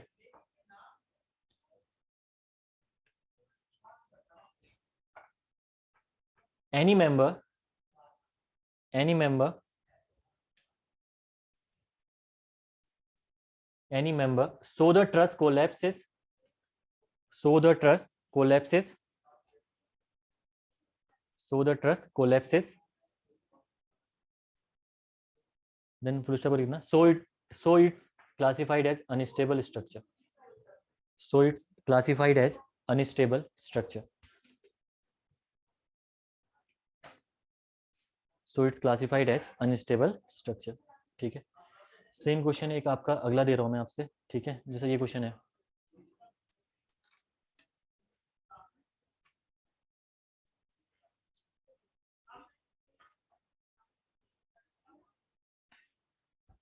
अगला question देखिएगा, ठीक है, simple सा question है ये भी, लेकिन अच्छा क्वेश्चन है, क्योंकि ये ईएस में शायद पूछा गया है या गेट में पता नहीं कहाँ आया है, आ रखा है क्वेश्चन ही पहले। क्वेश्चन आपका है, ये क्वेश्चन है, इस क्वेश्चन में आपको बताना है कि ये जो ट्रस आपका यहाँ पे मेंबर है, ये ट्रस आपका स्टेबल है या अनस्टेबल है। ठीक है, इसमें आपको बताना है। ठीक है, प्रॉपरली अगर आपसे इंटरनल, देखो ये चल क्या रहा है, अगर प्रॉपरली वो पूछे कि इंटरनली स्टेबल है या इंटरनली अनस्टेबल है, तो वो तो आपका गया इंटरनल अनस्टेबल है आपका, लेकिन कहीं कहीं पे क्या होगा, इंटरनली अनस्टेबल होगा, लेकिन एक्सटर्नली स्टेबल होगा, टोटल अनस्टेबल या इंटरनल टोटल स्टेबल या अनस्टेबल हो सकता है वो स्ट्रक्चर, जैसे इसमें पढ़ रहे हैं हम लोग। ठीक है, अभी देखते हैं इसको पहले, रुको एक बार। ठीक है, जैसे ये हो गया आपका वी ए, यहाँ पे रिएक्शन है आपकी V B, similar way that is V C, ये रिएक्शन आपकी हो जाएगी एच सी। ठीक है, ये रिएक्शन है। सबसे पहला काम यहाँ पे क्या है, m इक्वल टू 2j-3 वाला काम करिए पहले तो आप लोग। ठीक है, तो m इक्वल टू 2j-3 जब आप निकालेंगे इसको, तो मेंबर्स यहाँ पे दो ही मेंबर्स हैं, देखिए आपको अवेलेबल मेंबर्स सिर्फ दो हैं। ठीक है, दो मेंबर्स हैं यहाँ पे, दो मेंबर्स आपके अवेलेबल हैं, इक्वल टू 2j-3। ठीक है, जब 2j-3 आप करेंगे यहाँ पे, तो 2 इंटू ज्वाइंट कितने हैं आपके यहाँ पे, 3 ज्वाइंट है, -3, तो ये कितना हो गया, ये 3 ना। तो जब 2 इक्वल टू 3 हो गया, तो 2 - 3 इक्वल टू -1 आ रहा है यहाँ पे। ठीक है, -1, तो इंटरनली तो ये अनस्टेबल है, इंटरनली क्या है, ये अनस्टेबल है। -1 आने का मतलब क्या है, -1 आने का सिंपल सा मतलब है m - 2j-3, 2j+3 कर लेना यहाँ पे निकालने के लिए। ठीक है, इसको ये आ रहा -1, तो इसका मतलब है इंटरनली अनस्टेबल है, एक मेंबर आपका कम पड़ रहा है यहाँ पे आपका। ठीक है, एक मेंबर कम है यहाँ पे, तो यहाँ पे इंटरनली अनस्टेबल, इंटरनली अनस्टेबल। ठीक है, बिकॉज 1 मेंबर लेस,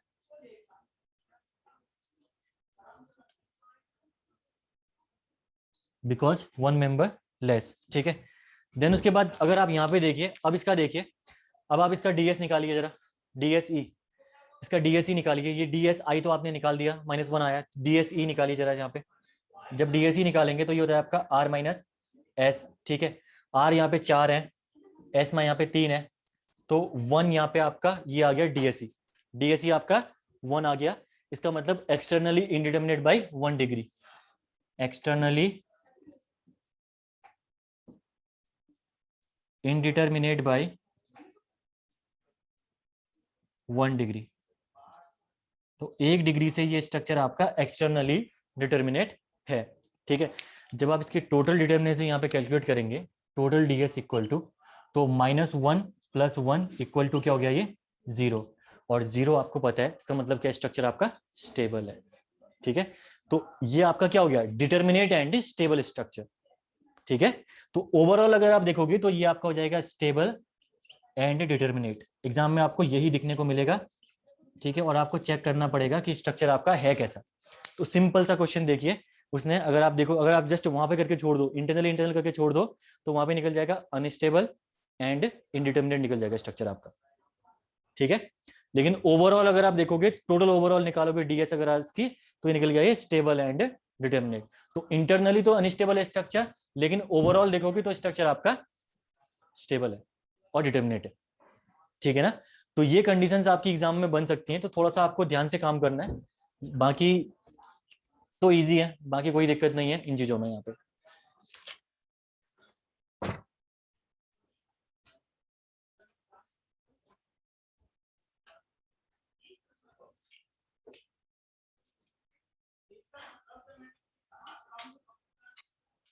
तो यहाँ पे आप बोल सकते हो कि ये स्टेबल हुआ कैसे। ये स्टेबल होने के लिए एक्चुअल में क्या था, एक मेंबर कम था ना, एक मेंबर कम था, इस एक मेंबर की कमी को एक हॉरिजॉन्टल फोर्सेस ने क्या कर दिया, इसको कंपनसेट कर दिया। तीन तो आपको चाहिए ही चाहिए, तीन तो चाहिए चाहिए। चौथा आपका ये एक हॉरिजॉन्टल वाला ये जो एक्स्ट्रा है यहाँ पे, और इस हॉरिजॉन्टल एक्स्ट्रा जो आपका फोर्स है, रिएक्शन है, इसने इस मेंबर को कंपनसेट कर दिया जो यहाँ पे एक मेंबर आपका कम है, ठीक है ना, जिसकी वजह से स्ट्रक्चर क्या बन गया, ये स्टेबल स्ट्रक्चर बन गया। क्लियर सबको? तो यहाँ पे इसके लिखिएगा नोट करके कंक्लूजन, यहाँ पे कंक्लूजन लिखिएगा इसके नीचे। तो ऐसे क्वेश्चन आपके एग्जाम में आ सकते हैं, ठीक है, इसको कर लीजिए पहले और कंक्लूजन लिखिए इसके नीचे।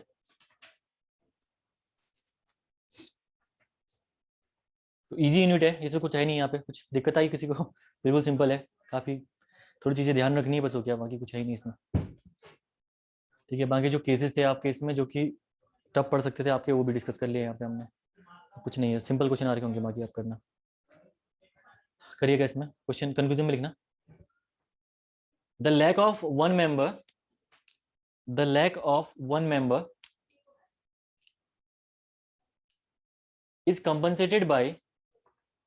is compensated by additional horizontal reaction, is compensated by additional horizontal reaction. So finally the truss classified as stable and determinate. Finally the truss classified as stable and determinate, ठीक है। तो पर्टिकुलरली ध्यान रखना पूछ कैसे रहा है, अगर वो जस्ट इंटरनली अगर आपसे पूछेगा तो इंटरनली तो ये अनस्टेबल है, ठीक है। एक्सटर्नली आपका इनडिटर्मिनेट है और इंटरनली अनस्टेबल है, लेकिन अगर टोटल और ओवरऑल जो कि पूछेगा एग्जाम में, ओवरऑल ही पूछेगा वो, ठीक है। ऐसे नहीं पूछता है इंटरनली इंटरनली नहीं पूछेगा एग्जाम में, क्योंकि पिछली बार भी क्वेश्चन आ रखा है इसका, टोटल में ही पूछा हुआ है। तो जो कि आपका स्टेबल एंड डिटर्मिनेटेड ट्रस्ट, ठीक है ना, क्लियर है सबको? तो यहाँ पे आप डिटर्मिनेसी वो मत कर देना कि एक्सटर्नल निकाल दी और उसके बाद रख दिया आपने, इंटरनल भी ट्रस्ट है भाई, इंटरनल भी निकालनी पड़ेगी यहाँ पे, दोनों को सब सम्मेशन करना पड़ेगा आपको यहाँ पे, ठीक है ना। ये चीज थोड़ा सा आपको ध्यान रखनी है इस केस में।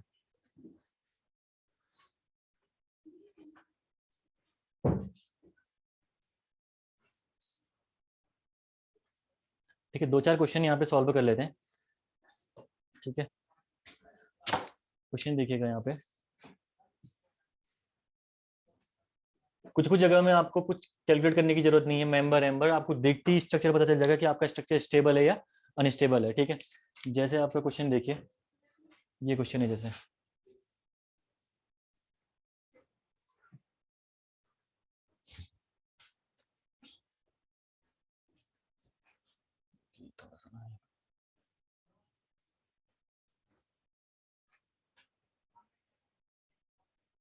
एक सेकेंड ना, छोटा बन गया, थोड़ा बड़ा कर लेता हूँ स्ट्रक्चर।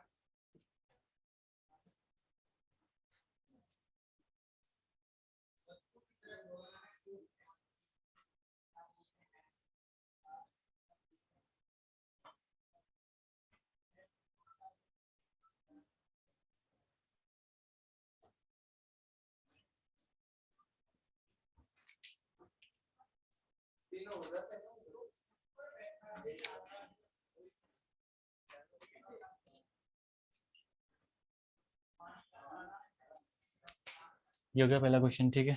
इसके बाद एक और क्वेश्चन बनाएंगे हम यहाँ पे इसी में।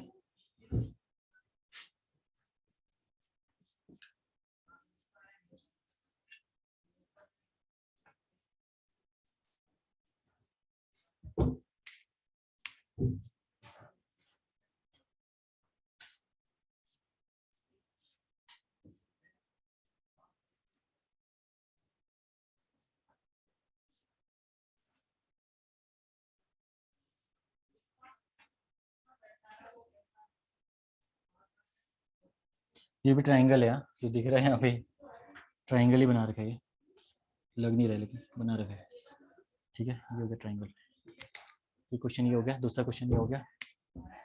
थर्ड क्वेश्चन भी दे देता हूँ एक आपको और,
क्या निकाला आपने?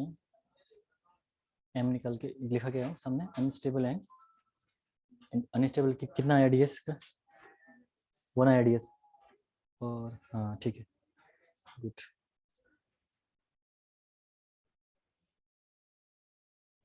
अब इसमें डिटरमिनेसी मत निकालना, जस्ट स्ट्रक्चर देख के देखना अनस्टेबल है या स्टेबल है।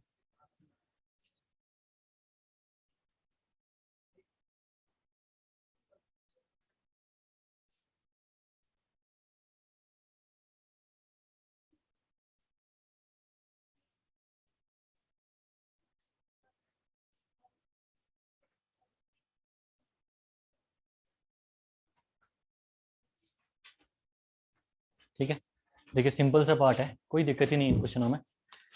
पहला यहाँ पे देखिए, क्वेश्चन देखिए अगर आप देख पा रहे होंगे यहाँ पे, बस क्वेश्चन को देख के ध्यान रखना है आपको। स्टेबिलिटी अनस्टेबिलिटी देख के ही पता चल जाएगी आपकी। ठीक है, ये स्ट्रक्चर जरा स्टेबल है, स्टेबल है अनस्टेबल है, स्टेबल है, स्टेबल है, अनस्टेबल है भाई स्ट्रक्चर ही आपका।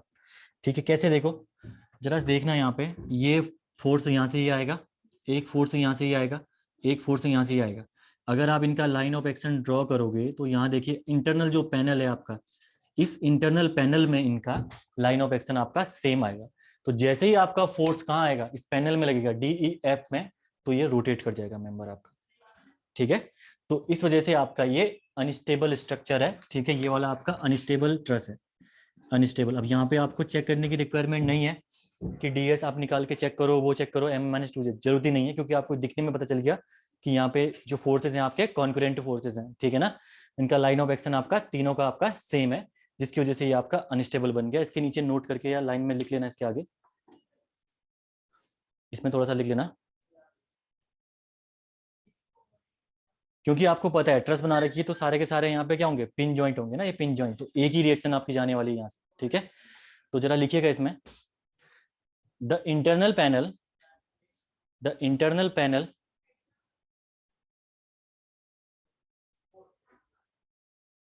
DEF is supported by, the internal panel DEF is supported by three link reactions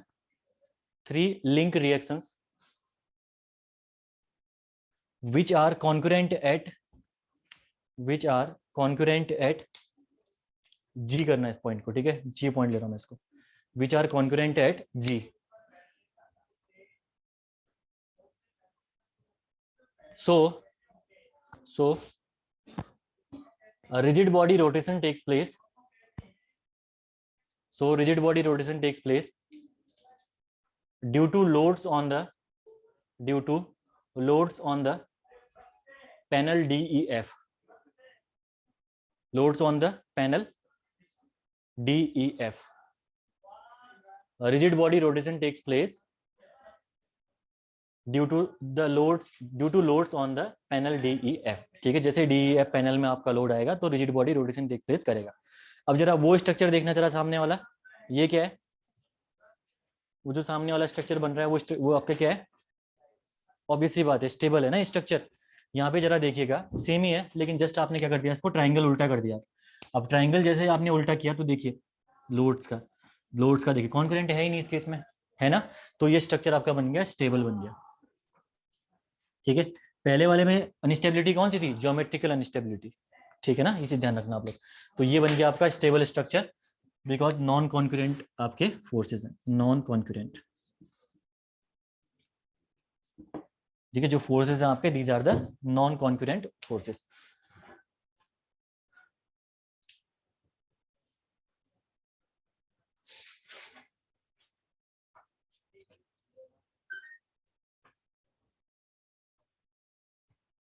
ये तो आपका अनस्टेबल जैसा बन गया थोड़ा सा ना, हाँ इसको सही कर देना इसको, क्योंकि इसमें देखोगे तो सारे फोर्सेज एक ही पॉइंट पे मीट कर रहे हैं, ये बन गया ये वाला।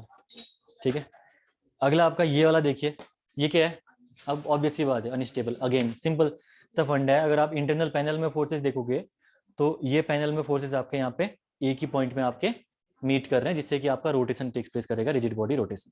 ठीक है, तो उसको भी लिख लो, जियोमेट्रिकली अनस्टेबल लिख दो, खत्म। ठीक है, ये हो गया आपका। एक या दो क्वेश्चन फ्रेम के कर लेते हैं, एक क्वेश्चन कर लेते हैं, दो क्वेश्चन कर लेते हैं।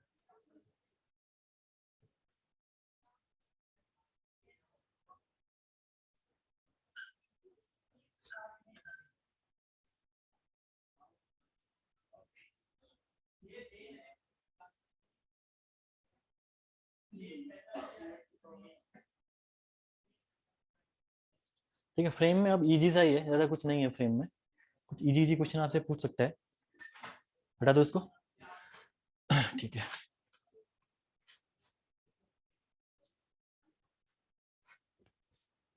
फ्रेम्स के केस में देखना जरा आप। ठीक है,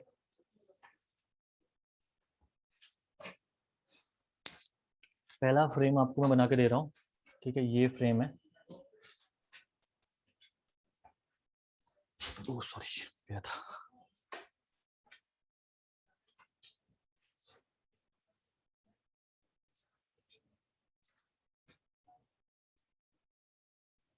ये रोलर सपोर्ट लगा रखा है। ठीक है,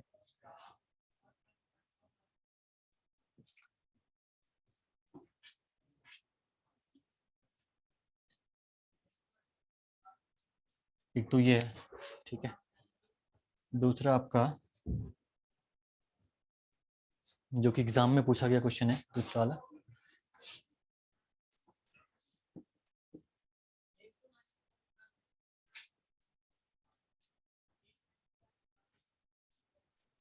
उल्टा बन गया क्या?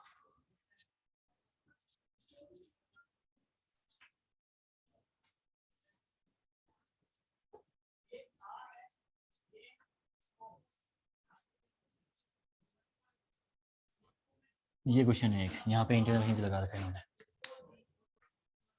ये दोनों केसेस आपको बताने हैं कि आपके स्ट्रक्चर स्टेबल है या अनस्टेबल है। पहला वाला ये क्वेश्चन है, जैसे इसमें इसमें क्या है, ऑब्वियसली स्टेबल नहीं है, अनस्टेबल है, क्योंकि तीन रिएक्शंस आपकी पैरेलल आ रही हैं। देखिए जरा, मैंने कहा ना आपसे, जब भी स्ट्रक्चर आएगा तो कॉन्करेंट और पैरेलल वाला तो आप पहले ही देख लो। ठीक है, पहले आप देख लो कि कॉन्करेंट या पैरेलल तो नहीं है स्ट्रक्चर में।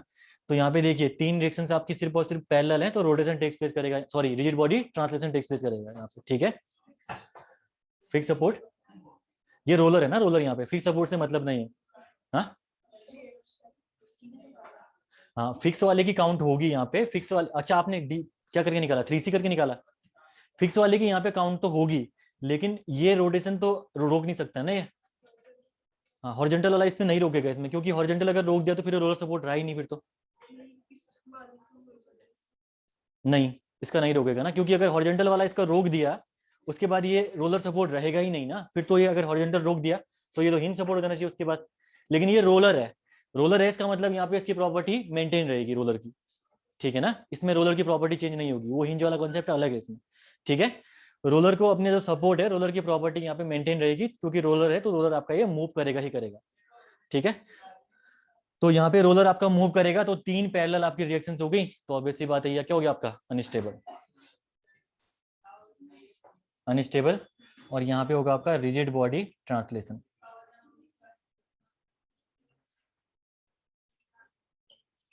ट्रांसलेशन, ठीक है। इसका जो रिएक्शन आपकी आ रही, ये हॉरिजॉन्टल रिएक्शन सिर्फ और सिर्फ आपका इस सपोर्ट को मूव करने नहीं देगी हॉरिजॉन्टली। ठीक है ना, हॉरिजॉन्टल मूवमेंट इस सपोर्ट का रोकेगी, इसका इससे लेना देना नहीं है। फिर तो अगर इसको रोकेगी तो फिर इसको भी रोक लेगी, फिर तो इसको भी रोक लेगी, जो कि आपका पॉसिबल नहीं है। ठीक है ना, जैसे अगर आप ये कॉन्सेप्ट आप यहाँ पे लगाओ, चलो ये बीम है, ये आपकी है। ठीक है, ये बीम है, यहाँ पे आपका ये रोलर लगा दिया हमने। अब जरा बोलोगे कि आप ये हॉरिजॉन्टल रिएक्शन है तो फिर तो ये भी मूव नहीं करेगा, लेकिन ये तो मूव करता है ना, ये वाला मूव, तो इसका लेना देना इससे नहीं है। अगर बीच में इंटरनल हिंज इस मेंबर पे लगा दोगे तो यहाँ पे इफेक्ट पड़ सकता है इसका।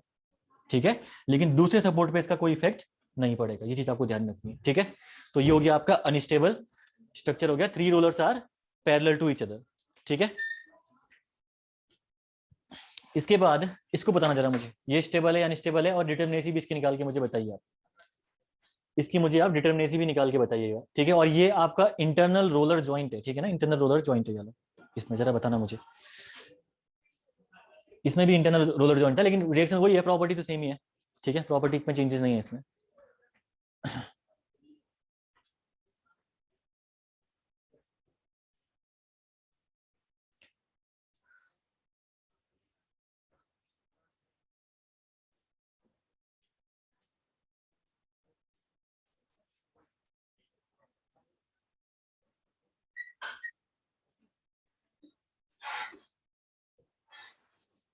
फाइनल ये वाला क्वेश्चन है। ठीक है, इसको कर लेना जरा। अब जरा देखिए,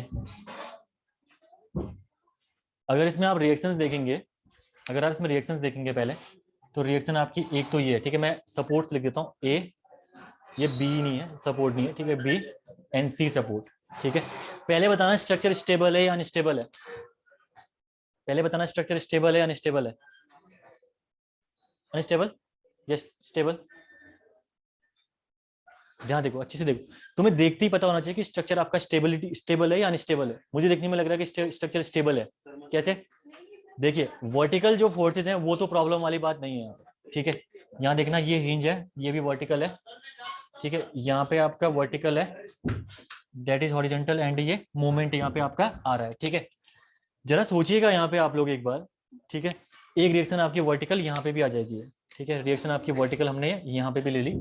तो जरा सोचिए, तीन रिएक्शन पैरेलल तो हैं, लेकिन एक ये हॉरिजॉन्टल रिएक्शन यहाँ पे भी तो है नहीं है? तो स्ट्रक्चर आपका देखिए स्टेबल है नहीं है? स्ट्रक्चर आपका ऑब्वियस सी बात है, स्ट्रक्चर आपका स्टेबल है, नहीं निकलेगा बाहर की ओर ये, ठीक है ना, उधर जा सकता है। अगर ये इधर की ओर जाएगा तो ये हॉरिजॉन्टल डायरेक्शन इसको रोकेगी, ठीक है, अगर इधर की ओर आएगा तो ये हॉरिजॉन्टल डायरेक्शन इसको रोकेगी, ठीक है। तो जो पिछला वाला क्वेश्चन था, अगर ये रोलर आपका आगे की ओर मूव करता तब तो ये रोक लेती, लेकिन इधर की ओर मूव कर रहा था ना वो, यहाँ से मूव किया तो यहाँ से गिर गया बाहर निकल के स्ट्रक्चर, ठीक है।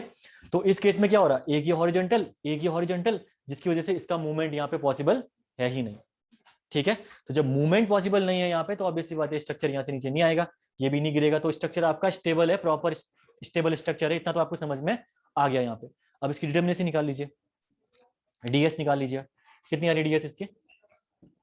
डीएस आ रही होगी आपकी 1 कट, ठीक है, 3 कट आपके लग रहे होंगे यहाँ पे ना, 3 कट आपने लगा दिए, ठीक है, 3 कट यानी 3 इंटू सी, ठीक है, 3 इंटू 3 माइनस रिएक्शन रिलीजेस आपको घटानी है यहाँ पे, ठीक है। तो ये हो गया आपका डीएस निकालने के लिए कितना, यहाँ पे -1, यहाँ पे -2, ठीक है, यहाँ पे -1, ठीक है, यहाँ पे -1 और यहाँ पे -2, ठीक है, क्या एक्सियल फोर्स और बेंडिंग मोमेंट, ठीक है, तो यहाँ पे -2, बस हो गया आपका। 3 3 9, 3 आ रहा क्या?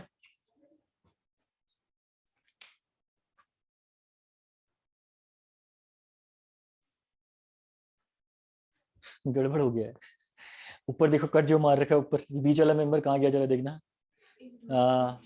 वो तो गया पूरा का पूरा नीचे गिर गया, वो तो कट ऐसे मारते हैं कि मेंबर नीचे नहीं गिरने चाहिए। कट कितने लगेंगे? सिर्फ और सिर्फ 2 कट लगेंगे, ये कट हटा दो, वाला कट, ये कट हटा दिया तब भी तो कोई फर्क नहीं पड़ा ना, कैंटिलीवर तो बनाई हटाने के बाद भी, ठीक है। अगर वहां कट मारोगे, ये सपोर्ट थोड़ी ना है, ये रोलर जॉइंट है, इंटरनल जॉइंट है, ठीक है। तो जैसे यहाँ पे कट मारा और यहाँ पे कट मारा तो ये तो निकल गया, तो ये गलत पड़ गया आपका, तो 2 ही आपके आएंगे यहाँ पे, ठीक है। तो 3 2 जा 6 और ये कितना आ गया अब 0। तो अब आपका आ गया ये डिटर्मिनेट स्ट्रक्चर, ठीक है। तो क्या बन गया ये? Stable and determinate. अगर एग्जाम में पूछेगा आपसे तो स्टेप का स्ट्रक्चर आपका बन जाएगा स्टेबल एंड डिटर्मिनेट। ये बना आपका प्रॉपर क्वेश्चन, ठीक है। थोड़ा सा कॉन्सेप्ट ध्यान रखना इन चीजों में, कंफ्यूजन वहीं पे आएगा जहाँ पे ये इंटरनल रोलर लगा देगा जॉइंट के तौर पे या कुछ स्लाइडर लगा देगा, तो थोड़ा सा कंफ्यूजन आपको आ सकता है। वो चीजें कॉन्सेप्ट क्लियर रखना, 2 3 क्वेश्चन करा दिए उसके भी, तो उसमें भी आपकी कॉन्सेप्ट क्लियर रखना, बाकी तो ईजी है, कुछ है ही नहीं इसमें, ठीक है। स्टेबिलिटी तो आप डायरेक्ट देख के बता सकते हो स्ट्रक्चर की स्टेबल है या अनस्टेबल है, ठीक है। यहाँ पे ना कॉन्करेंट है ना पैरेलल है, तो ऑब्वियसली बात है स्ट्रक्चर क्या हो गया? स्टेबल स्ट्रक्चर हो गया। दूसरा आपने डीएस निकाल लिया 3C से, कट आपके 2 ही लग रहे हैं यहाँ पे सिर्फ, ठीक है। कट का ये है कि आपको कट लगाने हैं कि स्टेबल कैंटिलीवर बनाने के लिए, ठीक है। कैंटिलीवर बताइए आपको, ये कैंटिलीवर जैसे एक साइड फिक्स दूसरी साइड फ्री, या कोई मेंबर कनेक्टेड है, फ्री मानेंगे हम यहाँ पे, ठीक है। तो आपको ऐसा मेंबर बनाना है कि कैंटिलीवर बनाने हैं। कैंटिलीवर आपके 3 बनेंगे, 3 सपोर्ट है, और कट आप जब लगाओगे यहाँ पे तो 3 कैंटिलीवर के लिए देखिए, एक कट यहाँ पे, एक कट यहाँ पे, तो ये अलग से कैंटिलीवर बन गया, देखिए ये अलग से कैंटिलीवर बन गया। यहाँ पे जब कट मारा तो ये कैंटिलीवर बन गया, बीच वाला कैंटिलीवर बन गया, देखो ये, और ये लेफ्ट वाला कैंटिलीवर यहाँ पे बन गया, ये लेफ्ट वाला, ठीक है। तो 3 कैंटिलीवर्स आपके ये बन के आ गए, तो इसके लिए 2 ही कट की रिक्वायरमेंट पड़ी। अगर हमने यहाँ से कट मारा तो यहाँ से कट करने में क्या होगा आपका, ये वाला जो मेंबर है ये आपका गिर जाएगा अर्थ पे, ठीक है। ये सपोर्ट नहीं है, ठीक है, ये सपोर्ट नहीं है, तो यहाँ पे हम कब कट नहीं मारेंगे, सिर्फ 2 जगह कट मारा, 2 कट मारने में ही हमारा काम बन गया। हाँ, कैंटिलीवर अलग से कैंटिलीवर बनाना है आपको। जब कट मारोगे तो कट लगाने के बाद देखना है आपको कि कैंटिलीवर अलग से बनना चाहिए, जैसे बने देखो ये 3 कैंटिलीवर यहाँ पे अलग से बन रखे नहीं बन रखे, तो वैसे ही कैंटिलीवर आपके बनने चाहिए वहाँ पे एग्जाम में, ठीक है। और बाकी मेंबर्स क्लोज लूप नहीं रहना चाहिए एक तो, दूसरा आपका दूसरा आपका मेंबर कोई गिरना नीचे है, ठीक है। तो ये चीज आपको ध्यान रखनी है इस केस में। ये हो गया आपका पहली यूनिट कंप्लीट आपकी, ठीक है। तो प्रॉपर रिवीजन करो इसका, कुछ भी क्वेश्चन बाहर नहीं जाएगा इनसे, ठीक है। सारी चीजें कवर करा रखी हैं, आप घर में जाके आज फर्स्ट लेकर लास्ट तक एक बार रिवाइज कर लेना। 2 घंटे का काम है, 2 घंटे में कर लोगे आप लोग रिवाइज, ठीक है ना। तो 2 घंटे 2.5 घंटे में इसका रिवाइज करने के बाद कल मिलते हैं। कल क्लास हम लोग डिस्कस करेंगे ट्रसेस के बारे में। ट्रसेस कल से हम डिस्कस करेंगे, ठीक है। तो फोर्सेस निकालना, मेथड ऑफ जॉइंट और मेथड ऑफ सेक्शन कल डिस्कस करेंगे हम, ठीक है।